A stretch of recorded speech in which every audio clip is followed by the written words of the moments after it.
Good morning, Raptor freaks. Lexi Otts here, and the Raptors lost to the Lakers last night. It sucks. This is the first time we've lost 2 games in a row in a month, guys. I know we've been doing so well. We'd lose a game, but we didn't lose 2 games in a row in like weeks. Been just rolling. We just, we're winning on a good basis for the most part. So, I want to start out the stream with some good news since Raptors, Reddit, and other social media places are falling out and all crazy once again, just because the Raptors lost last night, and it didn't necessarily have to happen that we lost, but we did, and it is what it is. We'll break down how it kind of happened, and where we should be kind of like standing with how we feel about things. I think some people once again are obviously going to overreact and act crazy and say all kinds of crazy stuff. But it's important for us after games like last night to parse out exactly what's valid to say, what is helpful to say, what is actually happening, and also to kind of, stay the course of like being the fan for the team in the right way, even though, there's frustrating things about what's happening right now. Sure. But overall, once again, we are a top Eastern team. We are still in the 4th seed, and we are having a fantastic season. We got beat by the Lakers in both games this year, and it sucks. The first game was a very winnable game that they won at the buzzer. This game was not as winnable, partly because of conditions around this game. So, being upset about the first Laker game, to me, makes more sense than this one. This one, in some ways, we're injured. We are hurt. Half our team is on the injury list right now. And we've gotten wins while our team's been hurt. We've done well in games while our team's been hurt. But there's also going to be games where you don't do well. And this has been evidenced on the 905 level also, where, they were cruising without the 2 ways and Jonathan Mobo because they were all called up because of the injuries on the Raptors. They won a few games, but it caught up with them finally when they lost to Capital City Go-Go on Saturday. So, you can win with a shorthanded roster for a while, but it will catch up with you after a certain time, especially when it seems like people are just getting added to it more and more. And, there was a huge factor change in the game when Colin Murray-Boyles went to the back. That changed the game. It really did. And in some ways, it hurt our momentum and it hurt our ability to be effective, to score and win. The Raptors, there's a couple of things that happened with why they couldn't score late in the game in the 4th quarter, and we're going to go over them. But first, some good news. Something to look at and say, hey, you know what? Maybe it isn't so bad. You know what I'm saying? NBA this morning on ESPN, NBA rankings, grades, mid-season grades by Kevin Pelton for all the NBA teams for how he feels they've done considering what he saw this year. Well, the Raptors get a B+. This is really good, honestly, considering in the past they've given us C's and D's and F's. Well, they look at us as getting a B+ for what we've done this year. The preseason projection for the Raptors in wins was 38.5 wins. That's below 500. Well, you know what our current projection is? 44.1, which is 2 games above 500. Or no, 3 games above 500. And that's a playoff team. That's if not a play-in team, definitely a playoff team. And, I think we'll get more wins than that, but that's great.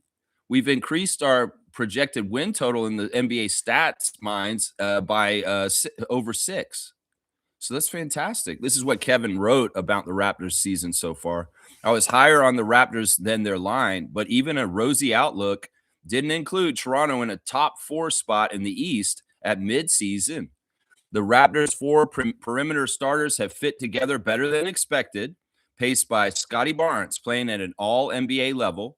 Plus, they've shrugged off an injury to center Jakob Poeltl, who hasn't played since December the 21st, with rookie Colin Murray-Boyles stepping into the starting 5. Toronto might come back to its plus 1.3 differential, having gone 15-7 in clutch games, yet should still blow expectations away.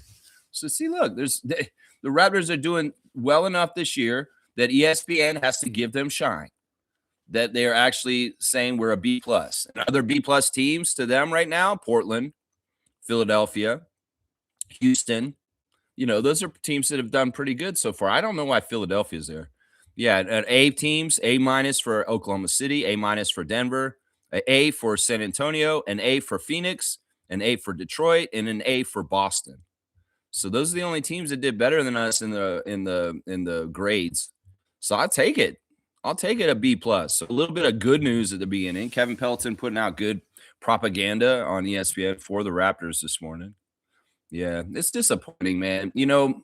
A lot of these losses that the Raptors and the Raptors 905, well, not as many for Raptors 905, but the rare one. The reason why the Raptors lose these games is because they don't have as many guys on their side contributing in a meaningful way as the other team. It's as simple as that. Whether it was the Clippers on Friday night or the Lakers last night, there's more Laker teammates that are doing things to help them win than our Raptors. In some ways, in the last couple of games, we've just had maybe 2 or 3 guys that step up and do something, and the rest of the guys are duds. They're duds. And that's the problem. We need more of a team effort. We need more of team shooting to be better and make shots. That was a big focus in the post-game interviews with Darko and Sandro when they were getting asked by Michael Grange over and over again, Darko, is it as simple as just the 3-point shots and why you lost? I mean, yeah, in some ways that's true. That, to win basketball, you have to make shots, right? The Raptors can't make any shots. They're going to lose, right? If they don't have the crazy defense and the frenetic energy that gets loose balls and gets up and down the court so fast, they can't overcome their bad shooting, right? And well, it's a special case with the Lakers because you've got LeBron and Luka over there, and they're golden boys. And they're going to get golden boy superstar calls. In fact, when I saw the ref crew yesterday morning, this is what I said. This is not a good ref crew. In some ways, they'll hold the NBA storylines. And, well, you breathe on Luka or LeBron, you're fouling them. And that's what happened last night. There really was, referee manipulation in this game last night, but it was very overwhelmingly just embedded in it. So it's like hard to even see because it's just the way it is. Rookie Colin Murray-Boyles goes on a drive to the basket, and he gets called for a charge because Marcus Smart had moved over. And, well, they don't – the call's wrong. Darko does a challenge, and we get the call reversed. And all of a sudden, Colin's on the line, and we win the challenge. They're going to have a proclivity in the default to give the calls to Luka and LeBron. And, if you're a rookie or a second-year player in a Raptors jersey, you don't get no respect. You don't get a single ounce of respect. And that's a huge advantage for the Lakers. It's just the notoriety and the whole golden boy, you breathe on these 2 guys, they're going to the line. And, this is the thing. Even if they're shooting bad, if they're getting fouled and going to the line a lot, just like James Harden the other night, just like Luka last night, who was not shooting well, they're going to manufacture points in the fourth quarter. And if we don't get those same calls at the other end or respect, we're not getting to the line and we're not producing more points that way. We can't keep up with them. And we have a dismal scoring fourth quarter. In some ways, that's a very biased referee manipulation. And some say, well, they deserve it. They're superstars. They're stars in the league, and they just should get this. I've never agreed with that. The superstar system in the NBA has been there all along, and I've seen it so many times. But in some ways, it used to be that the superstar played their ass off, and they deserved the calls because they were hardworking, and they were just that much better. Michael Jordan didn't play like a superstar like LeBron and Luka. He was always working hard. And often when he got superstar calls, you felt like he deserved them because he plays a certain way. These guys that are modern or this era, I mean, LeBron's the last era and Luka's kind of still this era. These guys don't work hard. In some ways, I don't respect the referees respecting them because the way they actually play is lazy and sorry ass. So it's not the same. It's not the same superstar call system as Larry Bird and Michael Jordan and Kobe Bryant to an extent, even too, because Kobe always worked hard. But these two jokers are lazy. They're lazy and they don't really deserve these calls. They get it completely on reputation. And that's what I'm saying. They cut the water off on the Raptors. The Raptors can't catch a break, driving to the basket, or getting any calls. Meanwhile, we breathe on them. They're going to the line. We can't hit any shots. They're going to the line. They're getting a little bit of momentum, and then they're making their shots. Add in dominating. Ayton comes out there, and he has a perfect game, and he's a big, huge factor in this game. And I know a lot of y'all are going to want to talk about that. And you're going to want to talk about our center position situation. I know y'all, it's natural to want to talk about that after a guy goes 10 for 10, perfect from the field, and absolutely destroys you down low. Yeah, we'll get to all this. We got the stars of the game. We got the classic card. We got the Instagram stories. We got all that today. Yeah, I wanted to start with that ESPN thing, at least for a bright spot, just to kind of show everybody this is where we're at mid-season. We are going above and beyond what we thought. And if anybody thinks we're doing worse than you thought we should be doing, you're crazy. You're crazy. We're doing above and beyond what was projected and expected of us, and we should be happy, Raptors fans. We're not perfectionists. We're not going to go 82-0. We're not going to win every single fucking game. Get over yourself. And in some ways, with a young core like this that has to learn more about their identity and being consistent, you're going to lose games sometimes to teams that have veterans and superstars that get superstar calls and other bullshit like that. The NBA didn't want us to beat them. And in some ways, they helped the Lakers win, but the Lakers beat us too because we didn't hit shots. We didn't have enough guys show up. That's a big part of it right there. All right, let me see what you guys are saying in the chat this morning. Great to interact with the Raptor freaks on a Monday morning, even if it's after a shitty game like that last night. It sucks, man. Totally fell out of the competition once Colin went to the back. And the crazy thing is, and this symbolizes exactly what I'm saying, that play where Colin hurt his thumb because Luka totally mugged him, totally fouled him. They didn't call a foul on Luka on that play. They didn't. And meanwhile, Luka, he's a politician out on the court. He whines and cries about anything that's anti-him. Any call that goes against him, he's just out there being an asshole and complaining about it. And the referees have to actually kind of figure that into their calculations on whether they should be calling stuff more for him or not. Oh, Luka's whining and bitching again. Maybe I should give him a whistle because I'm worried that he's so important in the NBA, he'll get mad. And they'll be like, yeah, that referee, he's always coming up to people and the refs and talking them down and saying this and this and this to them. I feel like he's such a manipulator in some ways with his whining and crying and his all this bullshit. I'm so sick of it. LeBron didn't even do it that bad last night. We didn't even hardly see LeBron doing that. LeBron, to his credit, he was actually showing off some of his mid-range last night that was fun. I felt like there was a little bit of a LeBron and Scotty back and forth last night. And it was kind of like Scotty's like, look what I can do, LeBron. And look at what I can do. And then LeBron's like, oh, wait, young Scott, I'm going to go down the other end and show you some of my moves like this. And you could tell Scotty was really relishing the opportunity to guard LeBron James last night. And he was having fun doing it. That's the kind of stuff that, he always dreamed of as a kid, and getting to do it in real life and have some success with it is fun. And, Colin gets hurt and his best friend, Jonathan, gets to come out there and guard LeBron some too, and Luka. It's like stuff that Jonathan and Scotty used to talk about like a long time ago. You guard LeBron, I'll guard Luka. Yeah, I'll be on LeBron. You be on Luka. You know what I'm saying? It's kind of fun stuff for kids when they were growing up, right? Trevor J's words of wisdom. Good morning, Commissioner Fun. Remember, without difficult times in your life, you wouldn't be who you are today. Be grateful for the good and the bad things and all the all-powerful lessons that you learn in life. Your path in life, in some ways, you can, control it to a degree, but not really. There's a lot of things in your life that are kind of just preordained or just going to happen. And in some ways, you got to just like go down your path and trust it. Second guessing where you are in life and what's happened and where you are at this point is unnecessary.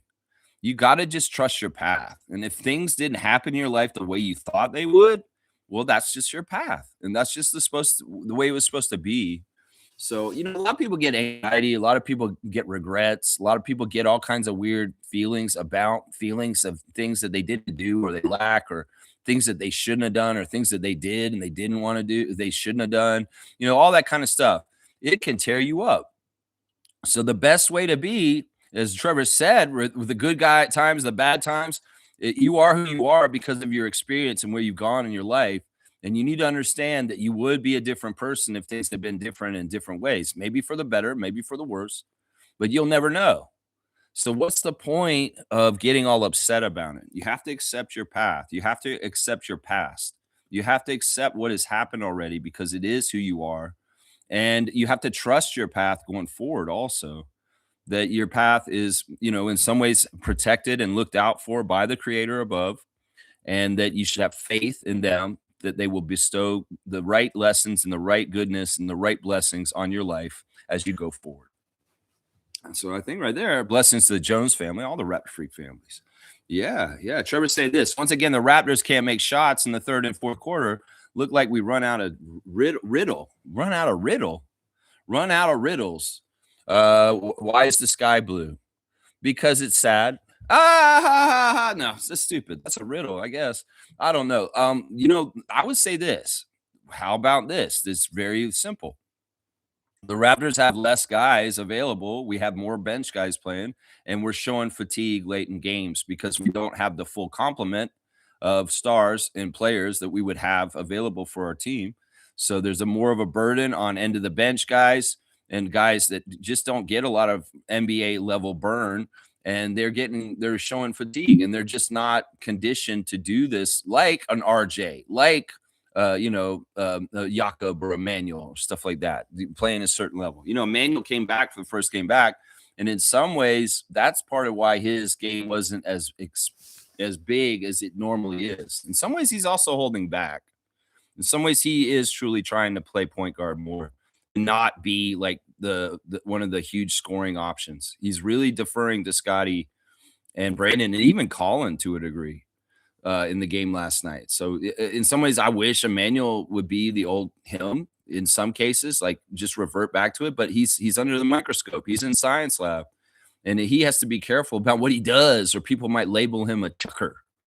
I hate that. I don't want him to second guess that. In some ways, we need IQ unleashed in all what he does in his highest powers in some games, like last night, for him to be able to help us win the best, right? All right, we got our call today. It's going to be the infamous 6. Hang on, let me get the phone ready. Let me just make sure the volume's on. All right, infamous, good morning. How are you today? Good morning, Bryce. How are you doing today? I'm okay. I'm fine. So what's going on? What do you watched the game last night, obviously? Right. And I'm gonna be honest with you, Lex. The ref report is undefeated. Yeah. You got to be honest, Ray Acosta, what a jerk, man. He gave a couple calls to Scott in the first half, and he gave us a couple of possessions in the first half. And this is a trick that the refs will do. They'll give favor to a team that they're going to screw over in the second half a couple times in the first half, so that they have film to show, oh, but look, I gave calls to them in this case. There was a little bit of respect for Scott and some of his offensive stuff in the first half where they put him on the line. And, yeah, a couple of 50-50 calls that they call for the Raptors on possession arrows. But the second half, yeah, that's their time to sharpen the knives and stick them in the back. Mm-hmm. Yeah. Here's some of the things that I noticed. I was a little disappointed in the Raptors, and here's a particular reason why. The Lakers played on the road in Charlotte before they played Portland. So yeah. This was, in Portland. So my bad. Sorry, Portland. So this was a game that could have been had because they're coming off a back-to-back. The other factor that I factor into this game was what I like to call the revenge factor. And the revenge factor is basically when a team from the game before beats you at home. Yes, beat you at home. This was your time. This was your get back. I thought the Raptors. I'll be honest with you, Lex. I thought the Raptors were going to win this game simply based off the revenge factor. What happened at home when the Lakers came into our house and beat us by 1 point. So I said, oh, you know what? They're going to be up. They're going to be motivated. They're going to be. You like to think that. Yeah, I think that they were to an extent at the beginning of the game. I thought that they played them very well from the start, but it's just as the game went on, things fell apart. So, I would say this about the back-to-back for them. Two of the biggest people that did the best things for them did not play on Saturday night, and that was Ayton and Luka. Both of them sat out in Portland and did not play in that game, so they weren't on a back-to-back, just as a note. Correct. You wonder, and that did factor in because that goes straight into my next point. DeAndre Ayton had 25, 13 of 100% shooting. Yeah. Do you know the last player to do that? No, I have no idea. Shaq? Shaq. Yeah. I was just an educated guess. Yeah, you are correct. You are correct, sir. Shaq. So, again, Bobby, I'm looking at you again. Yeah. I know people are going to talk about it in the chat, and we're going to have to keep emphasizing this. We do need another middleman because I am concerned at this point about Yak. What is the situation with Yak? It just seems to be up in the air. We're not hearing anything. And a very interesting factor in this is that you notice that they're not even interviewing him. Usually, and the fact that they're not even sticking a microphone in his face to find out what's going on about him is also a concerning factor. Well, they don't do that normally for injured players. If you're not playing in the game, you're not going to get talked to. Like, unless, like, the only time you get talked to possibly in that situation is if it's at a practice interview. And you're coming back for the first practice and you're coming in and they're like, oh, you're back in practice, and then talk to him. But if he's not playing, they're not going to interview him. That's not normal to do that. So, but is he actually in practice taking contact or even in practice taking shots or anything? There was reports that he was cleared for contact around Christmas and he was practicing that way. But now I've heard that he's had a setback. And I don't know anywhere near where he is at this point. I thought around Christmas that we were going to get him back very shortly. But now that it's gone on this long, now I'm starting to amend my stance on, things with Yak as far as what, more like other people saying if he's not reliable, well, we got to try and figure out how we're going to do this. And I do agree, Bobby's getting a lot of ats and people mentioning him on social media right now. Do something, Bobby, get off your ass, do something. There's a lot of that right now. And I don't mind that energy right now towards Bobby, because I do feel like you guys are right that especially if Collins all of a sudden going to be out now. Well, what do we do at this point? Exactly. And you remember what I said last time I called in? I said, if you continue to play guys out of position, you get hurt. They're going to get hurt. Yeah. I think that's part of it, but I also think that this NBA this year is just it's rife with injuries because the play hard style is more common and there's a lot more all out. Like, players are playing harder than most seasons in the NBA's history right now. I really believe that. So I think that's part of it also, but that just tells you, as an NBA GM, you better have the shelves stocked in like reserve as far as your positions and what you got to put out on the floor, because, in some ways you may need to get deep to like your third or fourth center if you've had the luxury of that. Exactly. So all those people pushing for, we need to trade these guys, we need to, no. You need to stack your team with as much talent as possible for the wear and tear of the regular season. Yeah, it never makes sense to me when people say we need to trade Yak to get another center. That's not what we need to do. We have he's a good deal on $20 million a year. Everybody's saying he's a bad deal. That's wrong. He's got good skills, and when he's healthy and he's out there, he absolutely helps us win. And even at that $20 million, you can kind of justify maybe him not being a starter at some point if this is a reliability problem and you get another guy that comes in. We need to add people, not subtract somebody while adding somebody, because that doesn't help the depth. Correct. And let me just get to my next point. I've got to get out of here quick. Sure. Last point. All right, let's hear it. The last 2 points. The one thing that we need to work on, Darko, I'm pointing the finger at you a little bit here, is we need to know how to bust the zone, man. I mean, I'm getting tired of remember ever since the Miami game, I noticed ever since the Miami game where they threw that zone at us, teams are starting to doing it, yeah. heavy now. Yeah. Every team is doing that now and saying, listen, oh, this is the weakness of the Raptors. Well, let's throw a zone at them. And if you notice during this game, the Lakers pretty much, to a certain degree, played zone so pretty much the whole game. From the second, the second beyond. They didn't do it in the first, but they made that switch in the second quarter. And yeah, they did it pretty much for the rest of the game. And teams are going to keep doing this because they realize this effectiveness on us. Yeah, it's a weird situation. I think it's, in some ways it's partly because, you know what, the whole stupid thing with the zone thing is somewhat like new NBA philosophies of hating the mid-range. It's so stupid. It's like, why did we go to this place in the NBA where the mid-range is so taboo and so not wanted anymore that it's either the three or right at the basket? Analytics and the bullshit like that. So, I mean, I agree with this. I think that Sandro was talking about this after the game a little bit in his post-game interview about the zone and how they're trying to beat it. And one of the things he said that he thought that the Raptors kind of screwed up doing was they overpassed last night. That there were times, there was one particular play where him and Jamal were going back and forth and that shot clock ran out. And it was really because they were kept passing it back and forth and nobody took the shot. So it's like these guys got to, in some ways, got to figure their offense out better, whether it's like shooting better or whether it's recognizing when the best shot to take is. There was one play where Brandon was driving on the baseline and he had the shot right there, but he kicked it out to Mamu, who was on the three. And my old basketball head logic, that's you take the shot that's close because there's no guarantee Mamu's going to hit that three. But he did hit the three, so it worked out. But to me, Brandon had his defender beat. He had an easy shot that was very close to the basket that he could easily make. But he saw Sandro wide open out there. I don't understand that logic totally. That's the new NBA. It doesn't make any sense. And I feel like even if the new NBA is that for most of the NBA teams, maybe we need to be a little more old school still, Darko, and go with old school principles because those are kind of tried and true. And maybe for the fit of our team and our personnel and our way that we play, we need to be more old school. Just because everybody else is doing it across the league doesn't mean we need to do it, Rajakovic.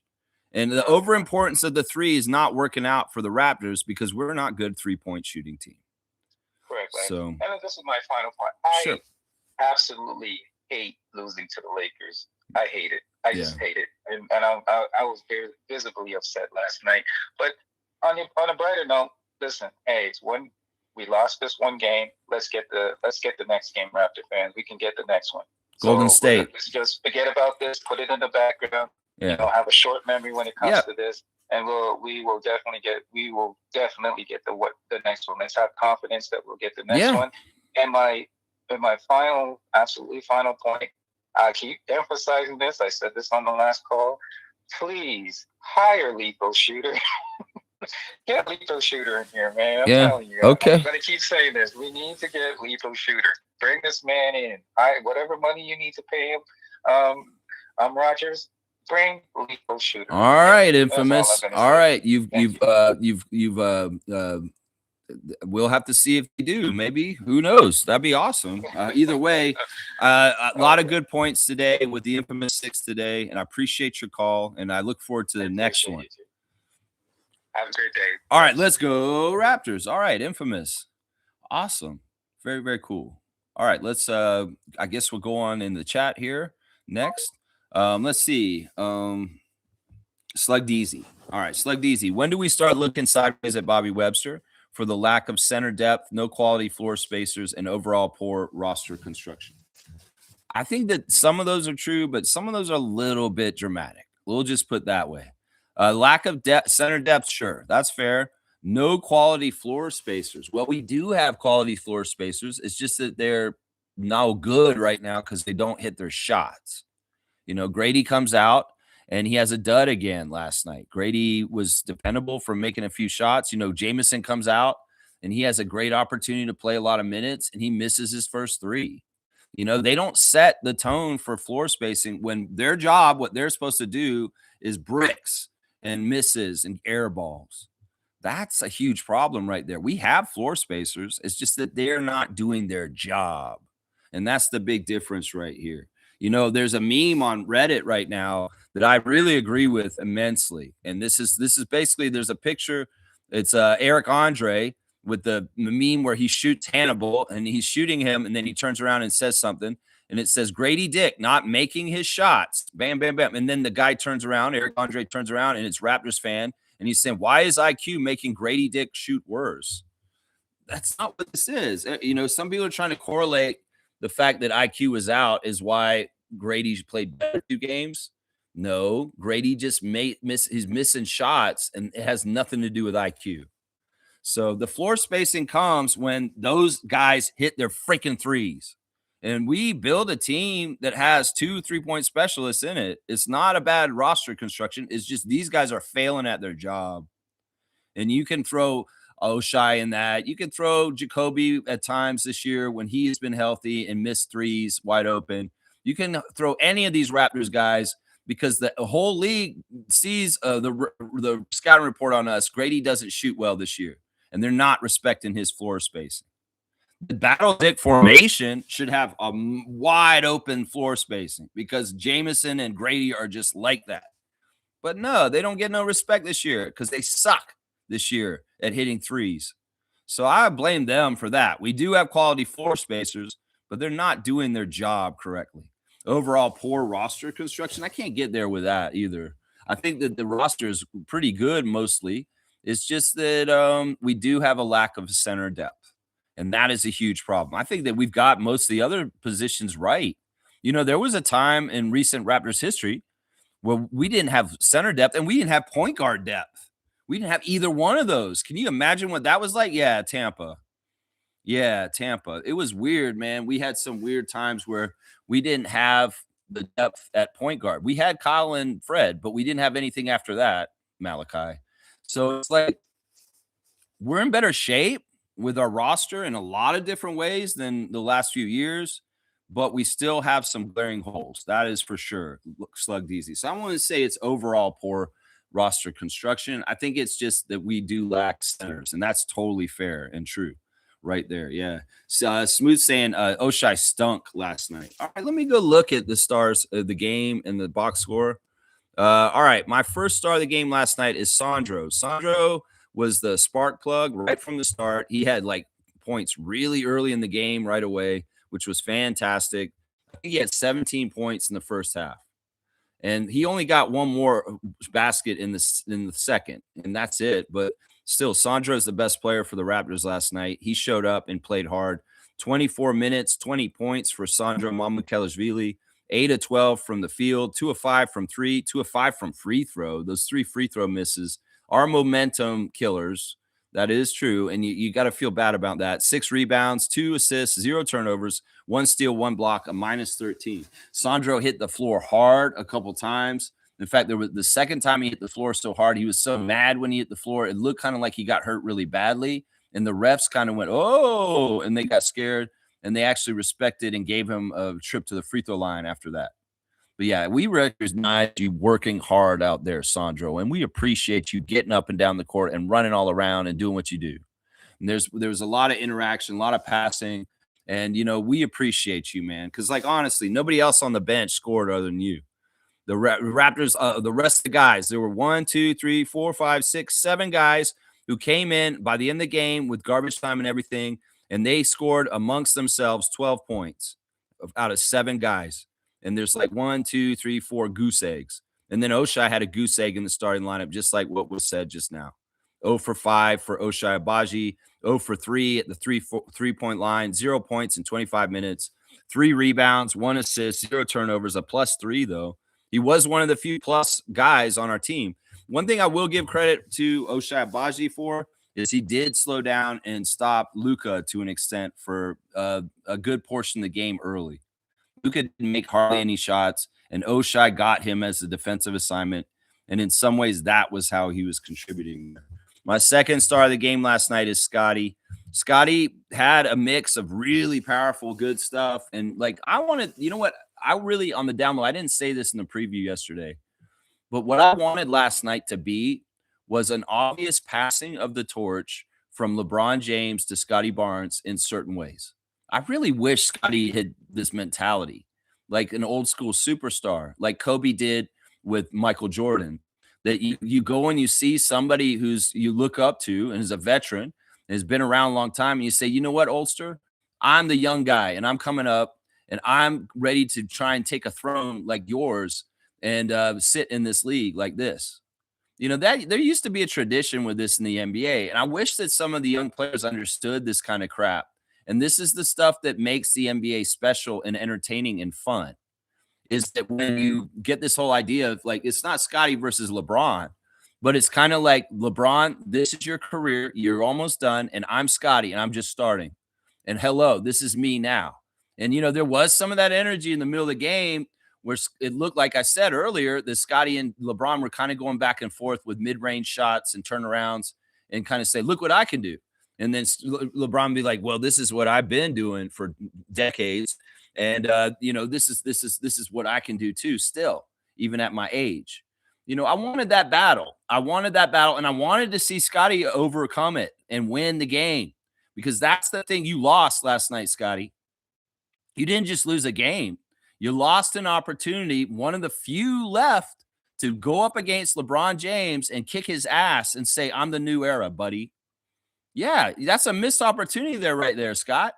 And in some ways, you know what? The fourth quarter, Brandon's not showing up. You got to show up. Somebody's got to show up and do something in the fourth quarter. And I saw a little bit of that energy, frustrated, not really getting respect from the calls or getting effective finishes in the basket. You get your little move and it just rims out. And then you just kind of are quiet for the rest of the game. You don't do jack shit. So I'm like, man, what is this? What is this, Scott? Because look, I get it. You're an all-round talent. You're a glue guy. You're not necessarily a go-to guy or a leading scorer. But you know what would be cool? Because this was the way it was with Magic when he played, Magic Johnson. He was the guy like you most of the nights, but on certain nights, he decided he wanted to score. He decided he wanted to go for 30, and he decided to take the game over himself and get in the driver's seat and control the game. I wish you had done this last night, Scott. I wish you had shown just how much of a big boy you are now and how you dominate the paint and you dominated them instead of dominating us. Seriously. You know, it's a missed opportunity. And I don't know how many more times you can get to play LeBron James ever. It's may have been one of the last few times ever. There's no guarantee with injuries, and the clock is ticking. So what are you doing wasting your time, Scott? Why didn't you fucking take it to LeBron and say, hey, I'm the new NBA, bitch, and you're almost retired? That in some ways, that really makes me mad because in the old school, you know, what would Kobe do if he's playing against Michael in the last couple games that he knows he's going to play against him? What would Kobe do, Scotty? What would Kobe do if he knew he was playing one of the last few games he's going to play against Michael Jordan ever? Yeah, we saw those kind of games. What did he do? What did he do, Scott? And what did you do last night? Yeah. I mean, you had a good game. I'm not going to say you had a bad game, but there were places where you could have put yourself in the middle of it more and made yourself more of a focal point and made your domination and the way you can play in this league a little bit more apparent and put on the big stage. Because you do that, you go to LA, you beat LeBron on his home court and you beat him down, you get publicity. You get more notoriety. You get more consideration for All-Star. You get more prominence in this league because you're more in a spotlight. And they're more like, whoa, Scotty just went to LA and he kicked Luka and LeBron's ass. Why are you wasting your life? Why wouldn't you do this, Scott? Seriously, man. And don't the rest of the team. That's the thing. If you really want to be a badass, you carry the team even when nobody else is doing anything to help you. That's what I'm saying, man. If you really want to get to that echelon, to that higher level of a premier player in this league, that's the shit you got to do, Scott. And you don't have to do this every night. It's just every once in a while. You need to show off that I can take over this game, be the leading scorer, and dominate and maybe get almost 40 points in the game to absolutely ensure my team's going to win. When you get to this level of graduating up, because you are leveling up every single year, every couple months, you're leveling up with your game. When you level up to this level where you can take over a game solely yourself and beat a team like the Lakers last night, because honestly, you could have done this. If you were done things exactly right, you could have done this, man. But yeah, Scotty, 35 minutes, 22 points, 10 of 21. Not bad shooting. He missed both his threes. He did miss 2 of his free throws, 2 of 4, 9 rebounds, 3 assists, 2 turnovers, and 1 steal, a minus 11. Maybe Scotty didn't get enough assists. That's the other thing I could say. 3 assists, man, that's not Scott. He's normally getting more assists, right? Right? My third star of the game and final star of the game for last night is Colin. Colin played exceptional while he was out there still, but he got hurt and he had to leave. 25 minutes for Colin Murray-Boyles, 11 points on 5 of 7 shooting, 1 for 1 at the free throw line, 7 rebounds, 5 assists, 0 turnovers, a minus 4. Yeah, you just see like there was one play where Sandro threw the ball into Colin. Colin threw it immediately back out to Sandro. Like boom, boom, right away. And it was perfect. And he got him a really easy shot. Colin Murray-Boyles showing fantastic finishing skills around the rim. Once again, it's like if he's near the basket and he has the ball, he's going to make sure it goes in, whether it's with patience, footwork, pumps, whatever he does. And then the other thing is we see a very fantastic proclivity for passing and sharing the ball and doing things right to get to the right outcome for the highest percentage shot and the best things. In some ways, it did hurt when he left. It did very much hurt our defense and our rebounding because in some ways he was the center last night. And, well, now we don't have Yak. We don't have Colin. And, well, dominating starts Ayton. Ayton starts dominating. And, Jonathan, kudos to you for coming in and trying to do as best you can. In some ways, you were successful to a degree. But in some ways, you're just not Colin Murray-Boyles also. You know, kudos to Jonathan. He got a steal on LeBron. He did a couple other cool things out there while he was out there. And, you know, I like having Jonathan Mobo on this team as a break-in in case emergency. And, well, we had to break in case emergency last night. And he came out and he was adequate. He's not going to be Colin. He's not going to be overpowering and dominant. But if he's just adequate, that's fine. It's part of the problem with Ayton was that we shouldn't have ever let him get the ball in those positions that he was so close to the basket so easily. And that's either a failure of not guarding the pass or not fronting him right or just all kinds of stuff. There was big failures in communication on the defense and allowing Ayton such easy shots near the basket. And I can't totally blame Jonathan Mobo because in some ways he came out there and he did some steady stuff otherwise. So, yeah, those are my 3 stars, Sandro, Scotty, and Colin, you know. So, yeah, we'll go through the rest of them. I guess I can do an honorable mention for Brandon, even though, you know, this is 2 games in a row where Brandon Ingram has failed to score 20 points. He has been getting 30-point games a lot in recent times, and now he's getting kind of like closed out. And I think the Lakers saw the tape from the Clippers and saw what Chris Dunn did, and they were more effective with kind of crowding and making BI uncomfortable and not allow him to do the way he wants to do things, operate. So, yeah, Brandon, 34 minutes, 19 points, 7 of 19 from the field, 2 of 7 from 3, 3 of 3 at the free throw line, 6 rebounds, 7 assists. That's fantastic. 3 rebounds, 3 steals, and a block, a +3. He's playing a more complete game. But more recently, Brandon Ingram is getting shut down more often than the other team in ways that he's not able to flourish or even be appearing at the end of the game to try and do things to help us win in clutch. Teams have done a good job of scouting us, and they're understanding how to kind of screw up Brandon. So there's adjustments that need to be made. And once again, I'll say this. Giving the ball to Brandon is not the key right now. He needs to play off the ball and find his offense through opportunity, through moving the ball around, because he shoots better when he doesn't make his move. He's actually shooting better, catching it off the ball and being off ball. So in some ways, I want to see that. Emmanuel, first game back after a few games out. And, you know, Manny, he did some good stuff last night. He was scoring some in key baskets at times, but of course he has some shots that look crazy and don't look exactly right. But, yeah, Emmanuel's trying to play as a point guard, guys.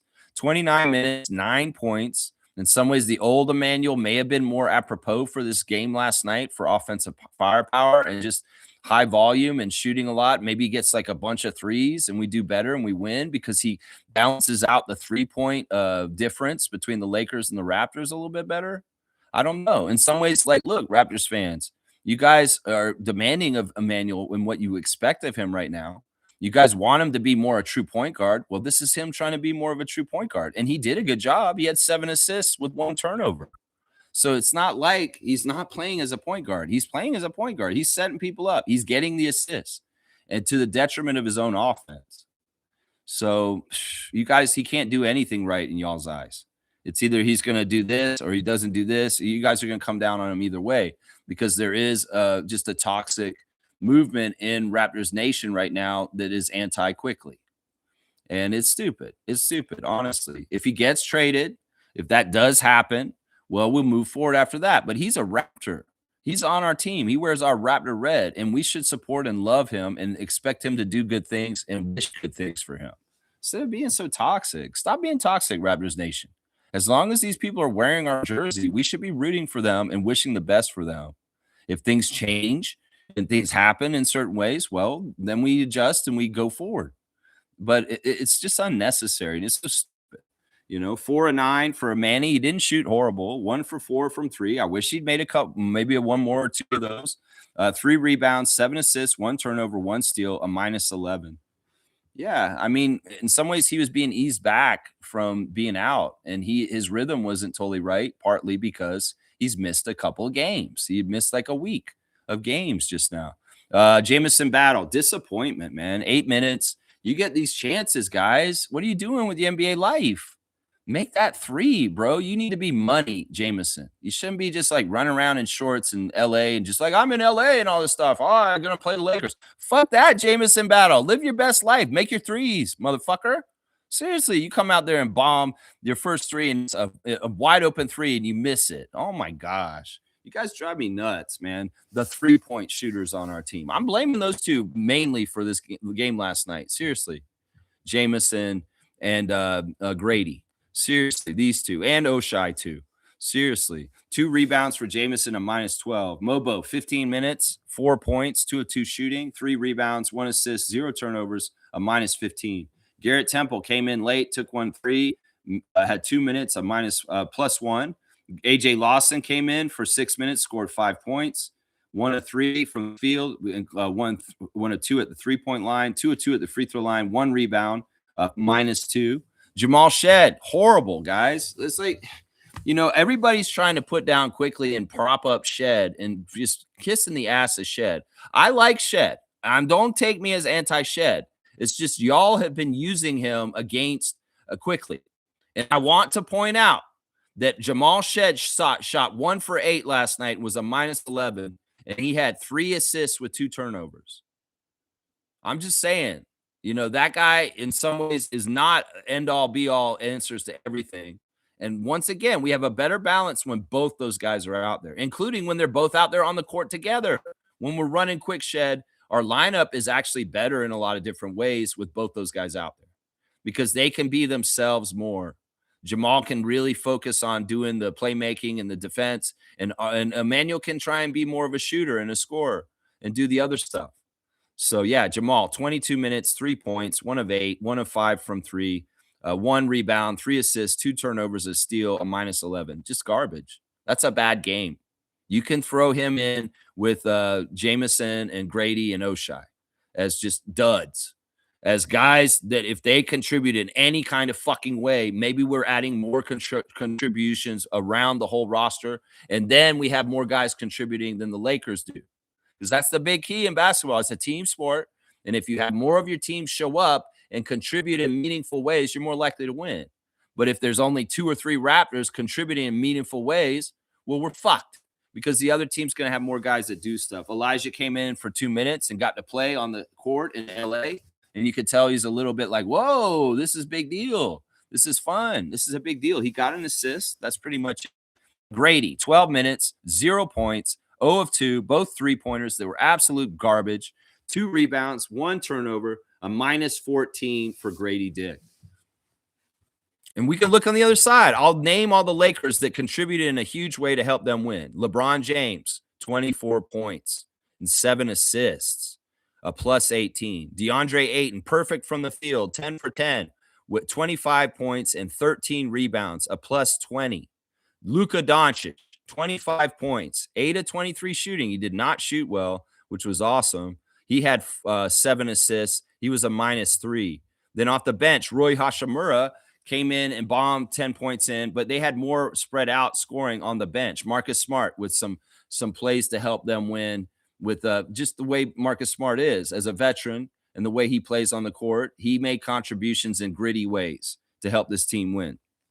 You had even a guy like Drew Timme was active out there doing a couple things to help them play well. He was a plus 17. Jared Vanderbilt with some important plays late in the game to help contribute to win. Gabe Vincent hitting a couple shots off the bench to help key things going on. You know, that's what I'm saying. There's more guys on the other side doing things to help them win. And then you have 3 guys that get 20 points between their 3 big players that got the 20 points.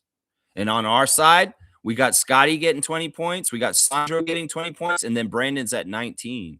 So there's something wrong there. There's something wrong there. There's just not enough contributions around the horn for the Raptors.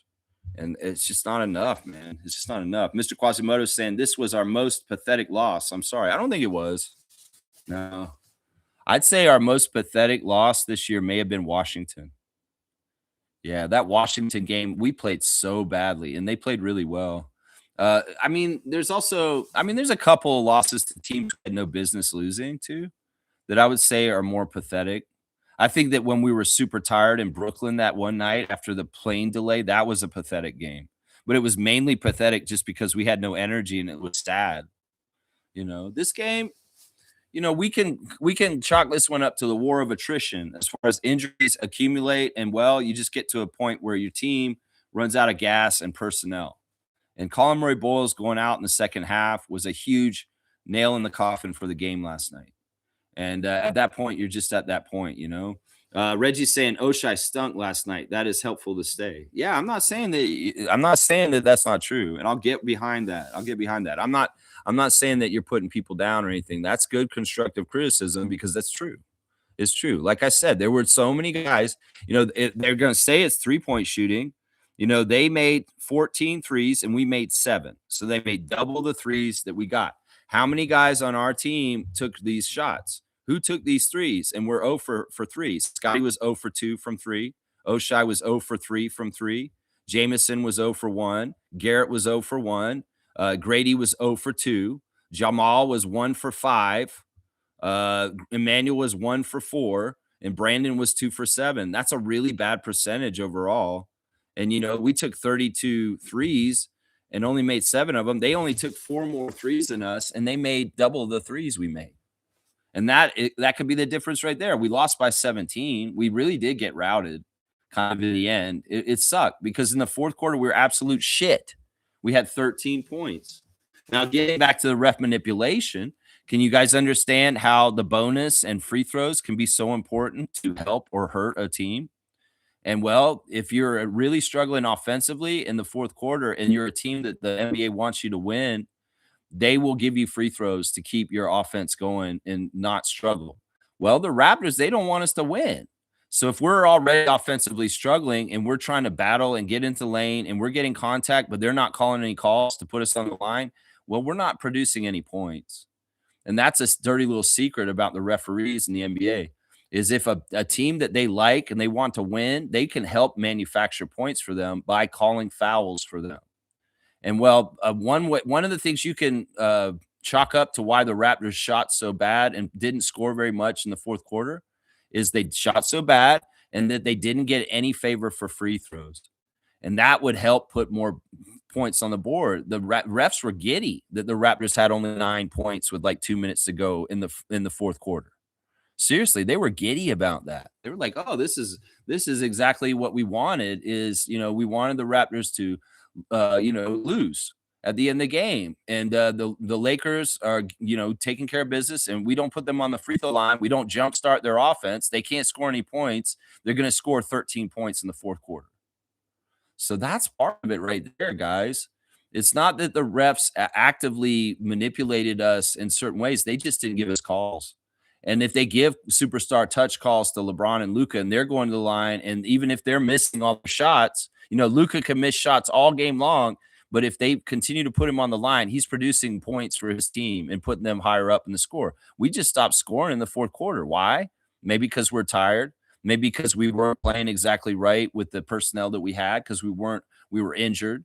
maybe because the referees were very biased with their calls at one end and the other end they weren't. And in some ways, that's manufactured a points drought for the Raptors in that way too.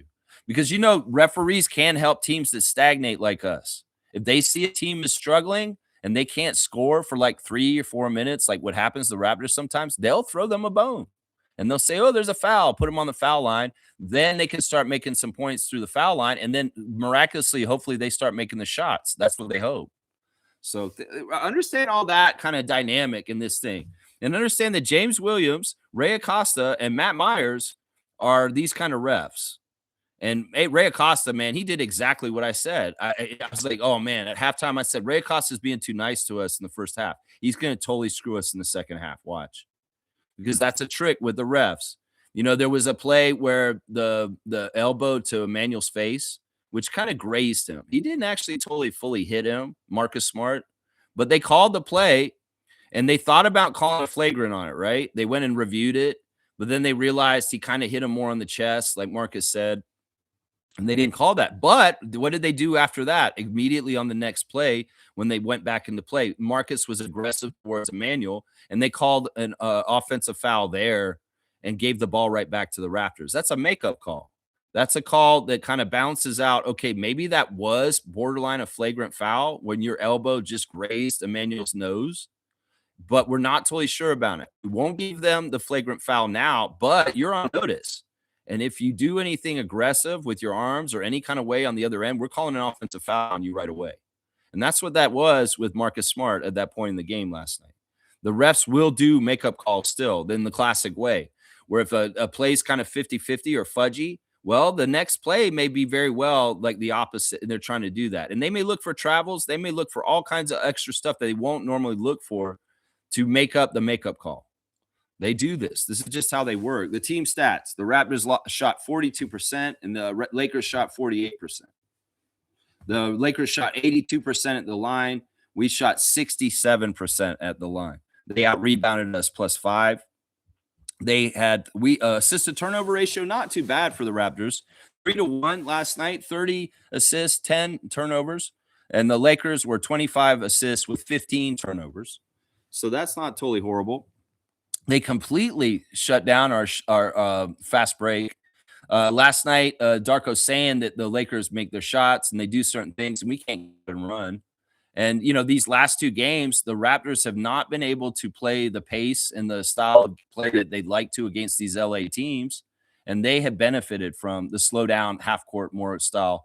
And we wanted the up tempo and we wanted the fast, but we couldn't get that going. And there was effective slow down the game, whether it's by the Lakers or the Clippers or the referees and the way they ref the game also.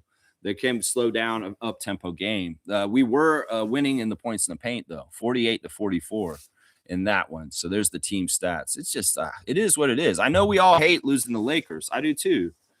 But, this is a young team, and we're going through the journey. And in some ways, we got to go through the rough parts of the journey and maybe losing a little bit to games that we didn't want to lose. We'll show progress in the years in the future when we win games like this one that we lost last night. And then we'll be able to look back and say, yeah, I remember when the Raptors used to lose games like this. Now they take care of business and they actually win games like this. We're going to get to that point, guys. We will get to that point for sure. Reggie's saying Lakers played zone the whole game. They didn't play it in the first. We won the first quarter. JJ Redick opened about he switched to zone in the second quarter. That was his halftime interview. Was saying what happened in the first quarter. Oh, they were beating us, but I switched to zone in the second quarter, and that's when everything changed for the Lakers. So it wasn't the whole game. It was 3 quarters of the game, though. Reggie's saying Raptors could not beat a high school defense, man. Everybody's slamming that and saying that, oh, man, you can't beat a zone. That's like the easiest defense to beat. That's not necessarily true. In the lower levels of basketball, zone is something you can beat pretty easy if it's in high school or middle school and even college. But in the NBA, you've got to remember you're dealing with the highest level of basketball players in the world. In some ways, even though it's a zone setup, these guys are trained to guard one-on-one, and they are very good one-on-one defenders often too. And there's also a lot of smarts and stuff. one of the things is that, like I said before, the analytics is moving people away from doing the mid range. It's discouraged. And that is the weird thing that has to be reconciled.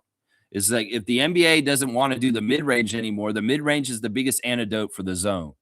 So once again, I would say the Raptors, just because the rest of the league is a 3-point shooting league, just because people say don't use the mid range anymore and because of analytics, why don't we do things against what people say and what the trends and cool kids are doing and just go on our own beat and do our own thing and cater our game and our strategies to our strengths and do things more in that kind of way because it's not working. And one size does not fit all for all 30 teams.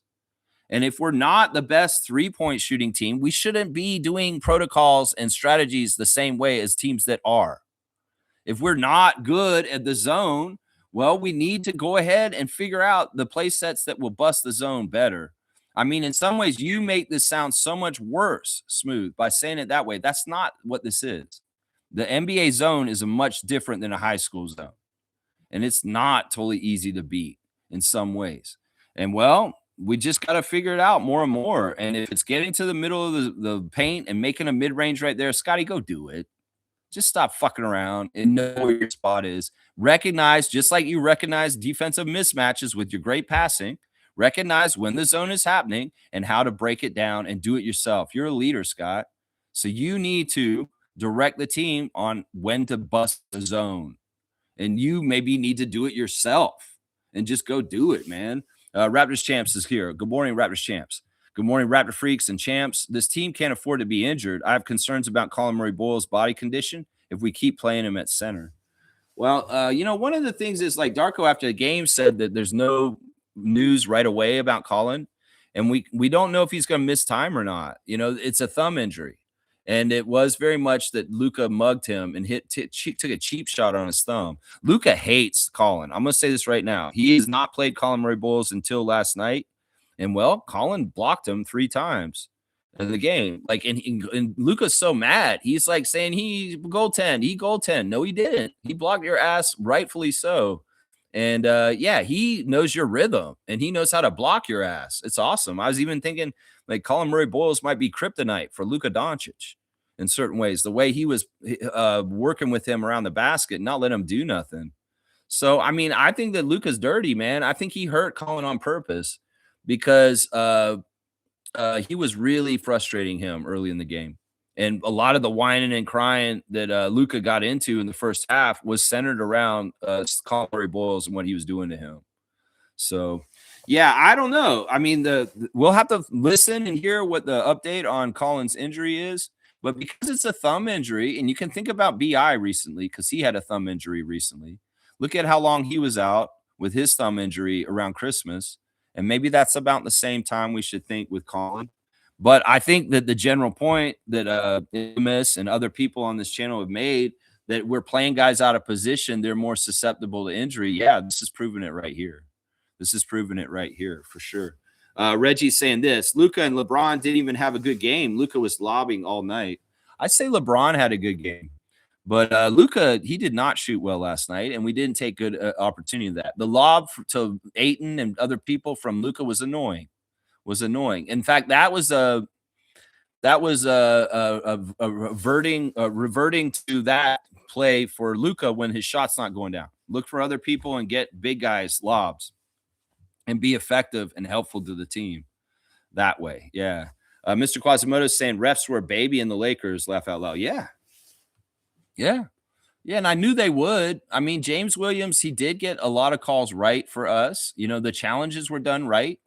And I appreciate that by him. James was pretty fair as the head ref, but overall, the whole feel of it is like, yeah, we're going to give the Lakers a lot of respect to get to the foul line, and we're not going to give the Raptors any respect as much as possible. There's a lot of that for sure. Fiercely saying, good morning, fam, and happy Monday. Good morning to you, MJ. Mr. Quasimodo is saying, I appreciate you, Lex. My mood was so sour because of that game. Well, the last few years, I've been doing this channel for 4 years. The whole time Scott's been on our team. And there's been lean years where we didn't win a whole lot. And this channel became like a therapy session. And, you know, Raptors fans get all down in the dumps when we're losing a lot. We have a 25 win season, you know, 2 seasons ago. And, you know, there was a lot of streams after losses where I'd be counseling. I'd be basically like, well, this is the bright side, guys. And this is what we should be looking at because these are the kind of things that show good potential for the future. And you know, in some ways, that's part of the positive aspect of this channel is like, you know, when we lose, I don't want to dump and go crazy and knives in on the team too heavy, like a lot of people do. In some ways, we have to balance that with being fair and not being toxic. And so, you know, I'm trying to get the mature uh right response for the game. You know, we're not happy we lost. We don't want to lose, but also at the same time, it's happened. What can you do to change it? Why do you want to suffer more? Why do you want to like let it taint your whole entire life other than watching basketball? Like seriously, there's some people that do that. Some people that see a Raptors loss and they're just an angry, miserable human being after that, and they're miserable and angry towards everybody else. Why are you doing that? Why are you doing that? Is what I would say to those people. Why are you doing that, man? Yeah, yeah, I'm with you, Mr. Quasimodo, and I appreciate you coming in regularly. And if you get any benefit from my stream, that's why I'm here, man. That's why I'm here, my guy. That's why I'm here. Smooth, thank you for supporting the channel. Look, when is Jakob coming back? That's a fair question. He's sitting on the sideline when he should be in the back, getting his back right. I don't know. I don't know, man. I don't know what's happening with this. Like I said, once again, the one thing y'all need to remember with Yak is that it's not totally a timeline like a surgery or an injury. It's a nagging thing that happens and it goes up and down day to day. And once again, and this is something other people won't say in other places, it's a self-reporting injury, meaning that he's the one who's talking to Dr. Alex and Darko and the team about how he feels. And he's the one who sees how his progress is going and whether he feels comfortable and physically able to play. So it's not necessarily like a medical checkup or an x-ray or something showing that his body's healing. It's Jakob. Jakob has to come in and say, I feel strong. I feel ready. I'm ready to play. That is the thing that will be the catalyst for them to come back. And if he's not reporting that he's doing well enough to do things, you know, I would like to think that Jakob is an honest young man from Austria and that he is very much wanting to be out there and play with his team. I don't think he's trying to sideline his life. I think that we need to trust Jak because in some ways we know who he is. He's a good guy. He's no pretext kind of guy. He's just, you get what you get. You see what it is. And just understand this is the whole origin of everything with it is Jak feeling his body, feeling his back, feeling like whether it's right or not, and then telling the team what he can do. That's what it is. It's not Dr. Alex looking at an x-ray or it's looking at this and this. Oh, Jak, you're ready. We can put you back out there. It's Jak and how he feels. And you guys got to think that if he's a teammate, if he's just like RJ, he wants to be out there as soon as he can. And he may be doing everything he can possible to be out there, but he's not able to, unless you guys want to start projecting that Jakob is just Ben Simmonsing us. If you want to do that, does that make any sense though? Do you think Jakob just wants to Ben Simmons us? No. So we really got to understand the nature of this is a personal injury that Jak is the one who decides how comfortable and how his back is feeling and whether he's going to work or not. That's it. And that's why there's no timeline because it's Jak. Jak has to figure it out and he has to tell them and yeah, I'm ready to do this. I'm not ready to do this. They're not giving us every minute little detail of what the steps and where he is and everything in certain ways, because maybe in some ways they don't want to get more press out because they did do this around Christmas saying, oh, he looks like he's ready to come back. But then there was a setback. He didn't come back. So maybe they're just holding all their cards close to their chest. And hopefully all of a sudden we'll hear something like Jak is doing way, way better now. And he's back. I'd hate to think that Jakob's career is pretty much done because of this. But the longer he's out like this, the more I'm starting to maybe think, yeah, this is bad because he should have been back by now with all this for sure. And in some ways, it's really disappointing and sad to me because he's somebody that I really value on this team. But if he's not available, well, what the fuck are we doing? We do need to get somebody else then. I was just hoping he'd come back sooner and we'd be fine. And then everything would be working out. But the longer this goes on, the longer I can't ignore that this is an issue and that we do need to possibly look for some other things. You're done with your comments? Either way, Reggie, I appreciate them. Thank you. Thank you. Raptors Champs is saying Raptors need shooters to kill the opponent's defense. BI did try to push the ball up like Scotty so the opposing team can't set up the zone. Yeah, I mean, we just can't push the ball if the other team's making the shots and the other team is trying to dictate a slower pace game. It's really hard for us to get going, especially when we miss shots so often. It's like a chicken and the egg kind of thing. And once we get it going and we got it flipped on the other side, man, we can really get rolling. But it's tough. And there's other factors that can mess up momentum for speeding the tempo up in the game. And the referees can very much control the tempo of the game to a degree themselves. And if they know that that style favors our team, they may very well on the down low be doing ref manipulations to slow it down. And some of it's holding the ball before they let us inbound the ball. You know, we could have a fast break opportunity. You can tell when they want to help a team have a fast break because the ref will get the ball and give it to them really fast and they'll inbound it. But sometimes the ref will hold it. Have you noticed that? They'll wait for a second and then they'll give our player the ball to inbound it. And that means the other team's already got their defense set. Pay attention to that. That's a very subtle ref manipulation for killing fast break opportunities for teams when they hold the ball from letting them inbound it. You know, so that's part of it right there. G's here. Good morning to G.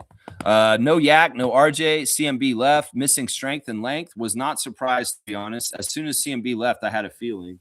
Well, I didn't want to go that way. And Kareem came in and he said something negative in the chat. I'm like, oh, man, don't do this. Because I don't want to associate Kareem with the games turning into losses.